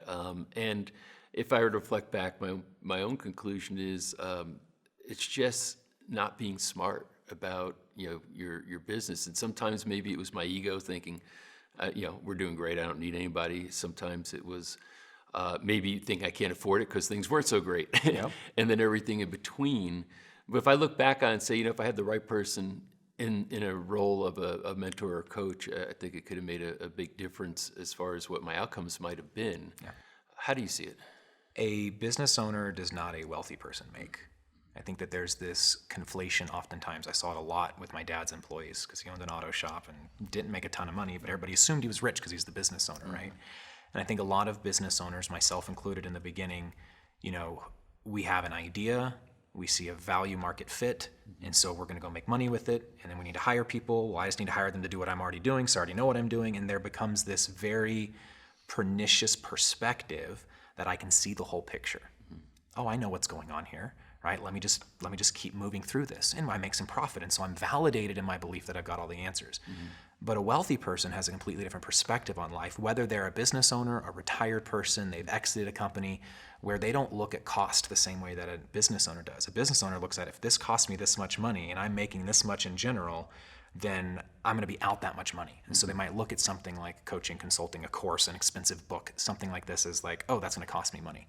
But a wealthy person, which oftentimes includes business owners, looks at the opportunity cost. What does it cost me to not do this? Right. Instead of what does it cost me to do it? And I find that becomes the major difference, is people that can see, oh my gosh, I'm going to miss out on so much more by not doing this than I would by doing this, right? That really becomes the differentiator that I see between the successful and the people that are challenged with making those types of decisions to invest in themselves. The paradox in this, as you're explaining it, is in order for somebody to be crazy enough to start a business, they have to believe they know all the answers, right? And that's sort of the paradox, right? It's like, how often do people say, if I knew what I was really getting into, I never would have started? But entrepreneurs, and that's the entrepreneurial brain, right? They just feel like, I think I got this figured out. I'm going to go, and then they get in and you find out, oh, there's a lot of things I don't have figured out. 100%. But I'm already in. And I think that's really the virtue where you can get that outside set eyes. As a friend of mine often says, Alex Mendoza, because you can't read the label from inside the jar. 100%. You need somebody outside the jar looking at the label telling you what's there. And I really find that to be a truth, So do you have, I learned a lot through anecdotes. Yeah. Because I love abstraction, just kind of the generalized ideas. But then, okay, let's take this into an actual situation that you've coached somebody, like where you came in and, relative to them not being coached before, now they come in, and what did you see that they didn't, and what changes were made as a consequence? Well, two things really come up for me on this. One, as I was working with a woman, and she had a videography business, right? So really, she just kind of like did freelance video editing for people. She squeaked out about $100,000 a year every year for like 10 years, right? And she, like most entrepreneurs, figured if I've got it this far, I figured it out this much, well, I'm good to go. I don't need any more help, right? It's kind of like parenting. Right? When you first have babies, you're like, I can handle this. I can change a diaper, I can use a binky, and then they turn 8, and they start saying weird things, and you start trying to like help them with their emotions, and then they turn 13, and then they turn 17, and you're like, I'm gonna have to read a book at some point. I'm gonna have to ask advice from somebody at some point here because things are different from what I thought they were in the beginning. A business is the same. So she was at a certain level in business. So beyond the 4 types, right? I also look at there being certain levels of entrepreneurship, right? And most people can get to, level 2, level 3 on their own because it's really just about being self-employed, right? And getting yourself to do things is a lot easier than getting a team to do things, right? Which is even easier than not getting a team to do things, but having the team get you to do things, getting to the point where you trust the team to just handle things for you. And so for her, it was making the transition from being basically self-employed to how do I now see myself not as the doer, but the CEO? How do I see myself not as the person who gets everything done, the solopreneur, but instead actually be an entrepreneur, have a team? And in doing so, it's going to require a complete retooling of her business, right? The product that she's offering right now, which is basically her time and her reputation, can't be the product anymore because you're going to be using other people's time. And you can still sell your reputation a little bit, but now you want to make sure that you can productize it. And so she shifted her model from whereas before it was kind of just freelance video editing to specifically focusing on helping authors create courses for their books. Next thing you know, she's getting $30, $40, $50, sometimes $70,000 jobs rather than these tiny little jobs she was getting before because she carved out an identity for herself. And so identity really was the biggest piece here, but the identity had to be different from the one before. So I helped her kind of see her way through that. But you want to know what the biggest coaching moments were for her? Good. It wasn't that abstract concept. It was when she was breaking down, second guessing herself, feeling like quitting, being able to check in with her and say, hey, where's your self-care? When's the last time you exercised? How much sleep are you getting? Are you drinking water? Right? Because as entrepreneurs, our personal needs are the first thing out the window, right? When stuff gets stressful, because we're like, we got to power through this. And that's okay that we got to power through things sometimes, but we don't want to stay stuck in that mode. We want to be able to pull back, have perspective. And so sometimes, a book, a course is great, but having a scheduled call where someone is waiting for me on Wednesday at 2 p.m. to recount what's going on right now changes the actions I take today, because I know that call is coming. And sometimes if I can't see clearly, having that call on my calendar today, I get into that conversation and I see a new perspective that I didn't have before. And so it's making sure that I'm keeping perspective by having those people who are helping me in a way that I wouldn't be able to do on my own kind of self-learning. One of the things this brings up is I was having dinner with my 19-year-old last night, who's going into an entrepreneurial life, not going to college, et cetera. Right. I didn't try to encourage them one way or the other. I tried to let them make their choices, but we'll support them either way. And he was talking about how he shows up to work, he gives 110%, because he's got a job, but then he's also starting sort of this solopreneur business that some mornings he's working on, some mornings he's not. And I said the difference is accountability, because you talked about having a scheduled call at 2:00. I think you said on a Wednesday, hey, I'm showing up, and there's something that's going to happen there. There's a commitment, and I said, you have a time to show up, and you have responsibilities to perform when you get to your job, but when it's just you and nobody's holding you accountable, you're hit and miss. And I think that's the nature of all human beings. Even if somebody's got fairly good discipline, it's always going to get better when you've got an appointment to keep. Yep. An appointment with your future, an appointment, with the person who's going to help you get to that future. I mean, these are important things. And it's sort of self-evident, but yet people still don't do it. I think because for most people, especially in the beginning of their business, Tony Robbins says it's always inspiration or desperation, right? Something's motivating us. I think he misses that there's one more possibility, which is duty, right? I may not be inspired. I may not be desperate, but my kid gets off school at 3. Right. So I'm motivated because I have a duty to go take care of this. Right. And I think oftentimes when our businesses get started, they're started out of inspiration or desperation, right? Oftentimes entrepreneurs are very optimistic, it's inspiration, right? Sometimes it's desperation, right? God forbid it's desperation and it works. Because if it's desperation and it works, then you build up an internal thermostat to I got to get back to desperation to get myself to work, and so you go on to this feast and famine kind of like a roller coaster where it's like I'm not working as much today. Oh crap! I need to get stuff together now. I'm working harder, and it becomes that cycle. And if it's inspiration, it can be just as bad, where it's like I can't get myself to do something without finding some other source of inspiration, and so you become dependent upon some outside input to inspire you. And inspiration and desperation never last. Right. Neither one do, because desperation, you eventually fix things, and inspiration eventually wears off. It's sort of the pain-pleasure principle, which I've always, also objected to. And I think you say Tony Robbins. I think he talks about that too. That, it comes from 19th century turned into 20th century psychologists, right? Who the behaviorists said that men live in the seeking of pleasure, avoidance of pain, and sometimes it shouldn't have to be one or the other, because that you're kind of an automaton at that point. You're not, and I think purpose is saying, hey, maybe I don't feel like doing this, but I feel a duty to. Your point is that's the uniquely human drive, right? A dog can't choose a purpose for its life. If it could, it probably wouldn't live with you, right? And a cow can't choose a purpose for its life. If it could, there'd be no such thing as McDonald's. That type of thing. They're pain pleasure, but what I think you're describing is saying that. We can choose a purpose, a reason to do something that isn't necessarily just seeking pleasure or avoiding pain. And it occurs to me, though, as you're saying it, that it's probably one of the important things that a coach could do is help a person understand what is their purpose or duty or whatever phrase you'd put on that. How do you find that for a person, or how do you work with a person to get there?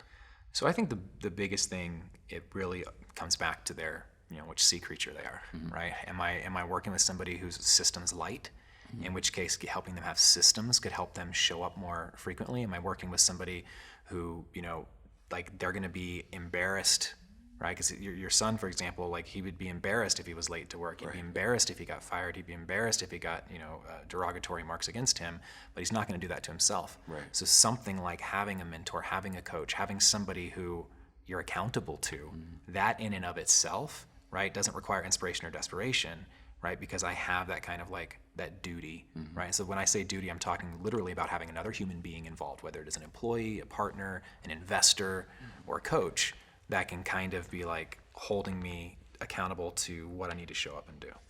Is it rewarding for you to do this kind of work? I often thought, geez, it must be horrible being a psychologist or a psychiatrist. If you're doing talk therapy and you're listening to people's problems all day, and maybe they get reward out of it. But when you're doing it with entrepreneurs and this entrepreneurial brain that we've been talking about, and you're engaging with it and moving them towards success, is there something there that still juices you and feels good about it? Yeah, like two things. Go ahead. Two things. The first one is I'm learning so much. Right. Right. Every person that I work with, like, how beautiful was it that I had James and Drew, two completely opposite mindsets, and I'm looking at what's working in his that's not working in his, and vice versa. And so I'm just like, hey, do what he does, right? Now, not completely. There were a lot of other things we innovated from other experiences I've had with other business owners, but that learning to me is huge, right, because I'm able to learn at the speed of dozens of businesses at a time instead of one business at a time. So that's the first thing. The second thing for me is I can only really take action on, I was going to say one, but God knows I'm always got my fingers in at least 2 or 3 things, right? But I can't take action in 20 different businesses. And so the ability for me to be contributing towards the success of other businesses, providing value to more people, it fits, step 3, which is to help ever greater numbers of people. And then finally, like, I've created a course that takes people through this as a group. And so I can teach them how to, understand where they're at, how they need to bring their team in, what level they're at right now, so what actions do they need to be taking. And I can do that in a group setting with 25, 50 people. And so getting to see the connections that happen between people, to me, that is huge as well. So I love being able, Steve Jobs said, maximize collisions. I love being able to do that within my own work. And then, some people need that one-on-one attention, that one-on-one coaching. Not everybody do I want to work with. Not everybody would qualify for that, because I'm, if I feel like it's going to be fun, right, and like you've got something we can grow, fantastic, right? And so, and maybe I'm not the best fit. Maybe I've got another coach who's, a little bit more of a whale, right, who might be able to be a little softer and gentler and, with you and your feelings, because that's not me. I'm not a psychotherapist. I'm definitely on the kind of consulting leaning mentor more than the coaching leaning mentor. I do both, of course, but everybody kind of leans more one way. And I usually, because I have the ideas, I usually can see something that could be implemented immediately that would fix the challenge. Sometimes it's like, you need to figure this out. And so let me kind of help you figure out your way to get there. But I definitely lean more to the former. Is there a community aspect? I was thinking pictures. So as you were describing this, I was seeing, kind of a community of people, all who are kind of immersed in a mentoring type of an experience. Yeah.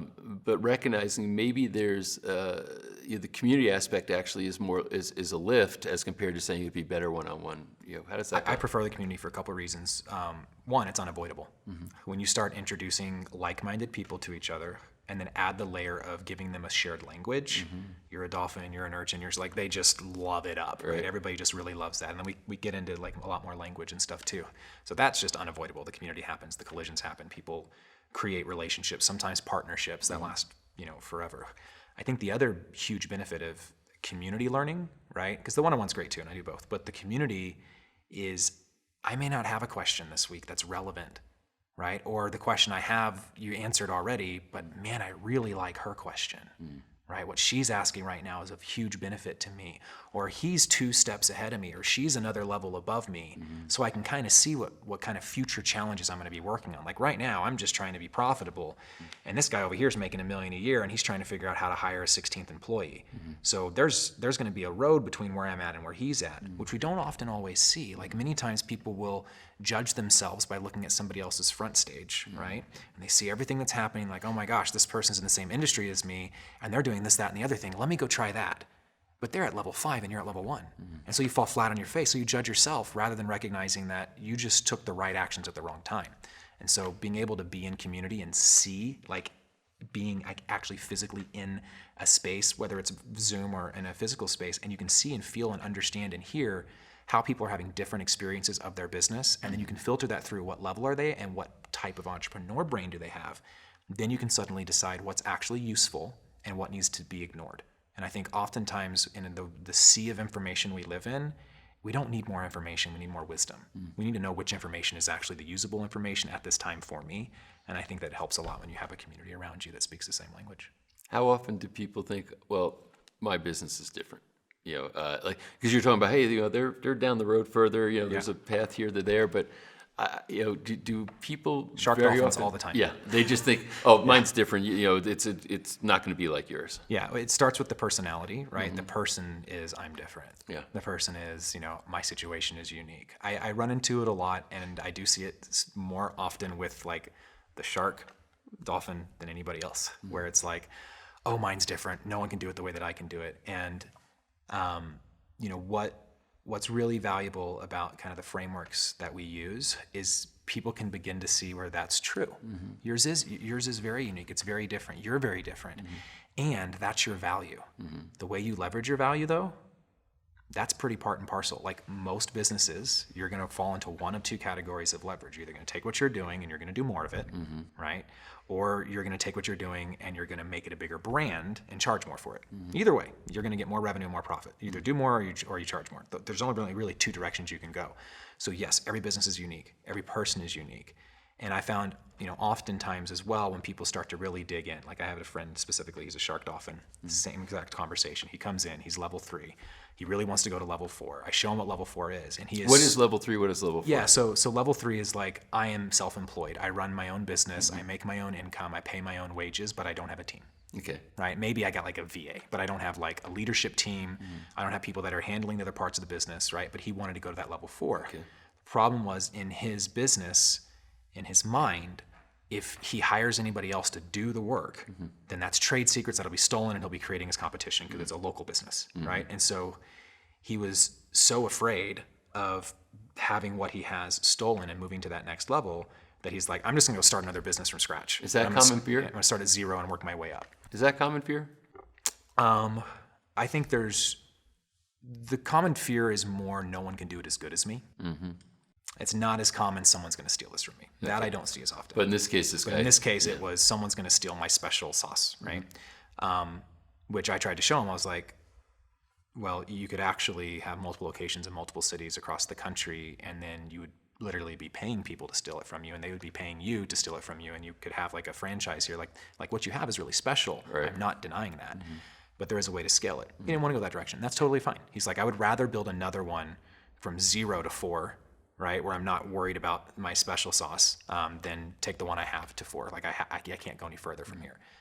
Awesome. That's totally a choice now. Whereas before, he just felt frustrated. Why can't I be bigger? Why can't I be bigger? Now he's choosing not to be bigger. He's choosing to be playing at the level he's playing at, and he's either happy or unhappy with that, but at least he's at choice. Is his choice, in your mind as you're mentoring, is it a default choice, or is it a consciously, I recognize these two things and I'm choosing that? I want to be clear, he's not a client, he's a friend that I was helping. Okay. So clients usually take my advice a lot better. Yeah.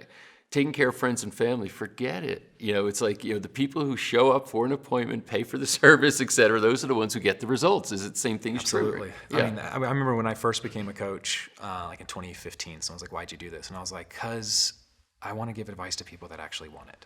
'Cause, like, as much as I was like reading books and discovering things and changing my life, and like, I'm nowhere close to the like refinery kid in Houston that I grew up to be, but nobody in my family was interested in any of the stuff I found. Right? Jesus didn't preach in Nazareth, so like I needed to find different people. Right? I needed to find people that actually wanted what I had, and it eventually worked itself out. But yeah, I much prefer the people who pay. Yeah. Right. Like, of course. I know people that are like, I would do this for free, and I'm like, great, then take the money and give it to charity. Yeah. Because if the person doesn't pay anything, they're not paying attention. Right. Yeah. And so going back to your friend. Yeah. So you gave me the advice, but he's a friend, so he's not. So he's kind of just like, and I'm not going to argue with him. Yeah. But yeah, he feels like it's not worth what it would take to get it to that level with the risk of losing. Yeah. And so he's pivoted to just offer more products instead. So instead of leveraging his existing value, he's adding new verticals of value, which from where I sit is just going to be more work and more energy and more stress because he still doesn't have a team to help him kind of implement even at that level. And so, but he doesn't feel like he has secret sauce there. So he's like, I'll get a team on this side. I just don't want a team around my baby. I asked the question earlier, how common it is, because I've seen that before. And, fear, preventing somebody from actualizing, and I think and holding it close to the vest. But I usually find that their idea just isn't that special and smart as they think. Yeah, usually. And that it's kind of a shift in perspective to get them to grow. But as you said, you're his friend, not his mentor. 100%.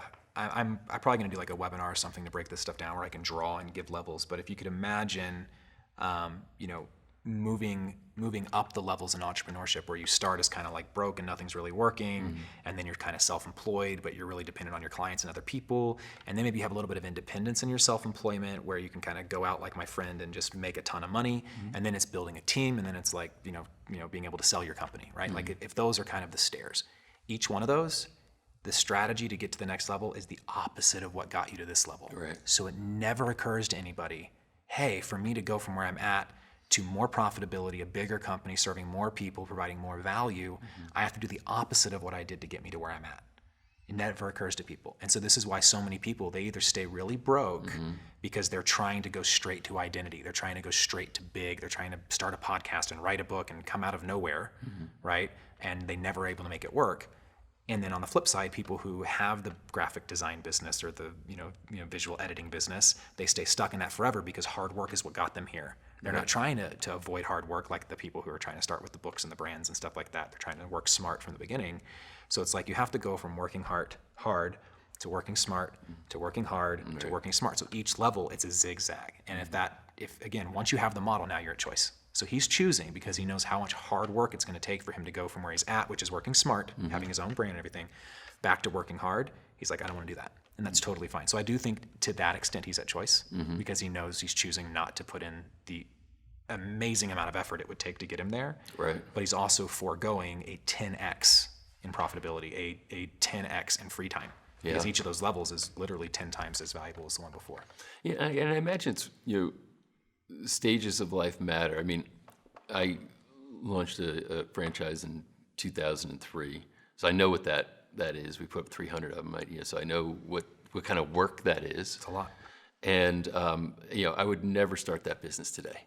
But I'm 20 years older than I was then. So I guess kind of there's a context for what do you choose, and we talked about, because back then my number one core value was significance. I mean that and I guess that's the shark thing, right? But through some non-ordinary states of consciousness, I began to realize, no, I think I just want to be fulfilled, and because I'll never be happy because you're never significant enough.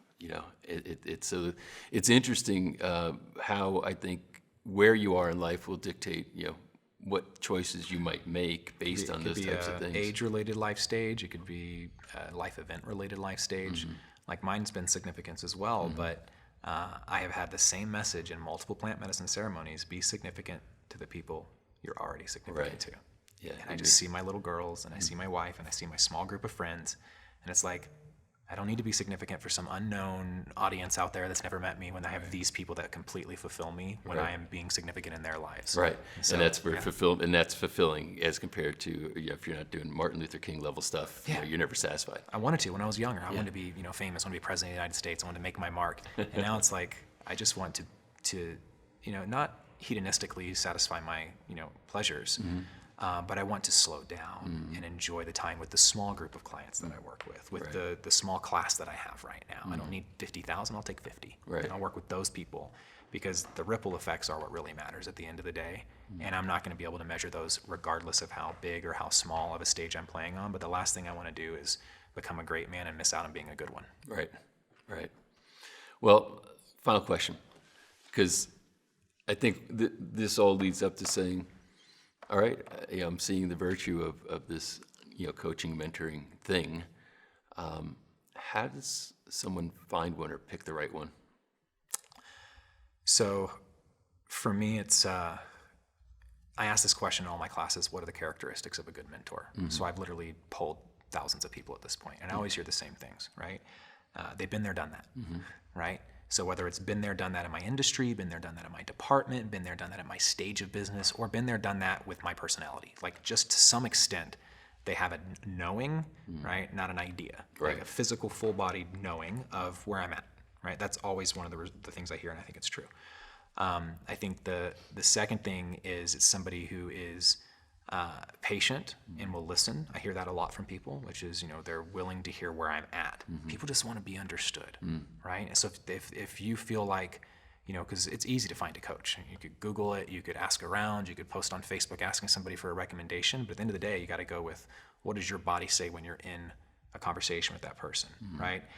If somebody's watching this right now and they're like, hey, I want to go take that quiz, and they do, and they're like, oh my God, this is really cool, then I want to go find somebody who either has the same genius as I do, right? So, I have had many shark mentors, but I can tell you the mentor that saved my bacon more than anything was actually like an urchin whale, like the opposite of me, because he's like, hey, you need a cash flow forecast.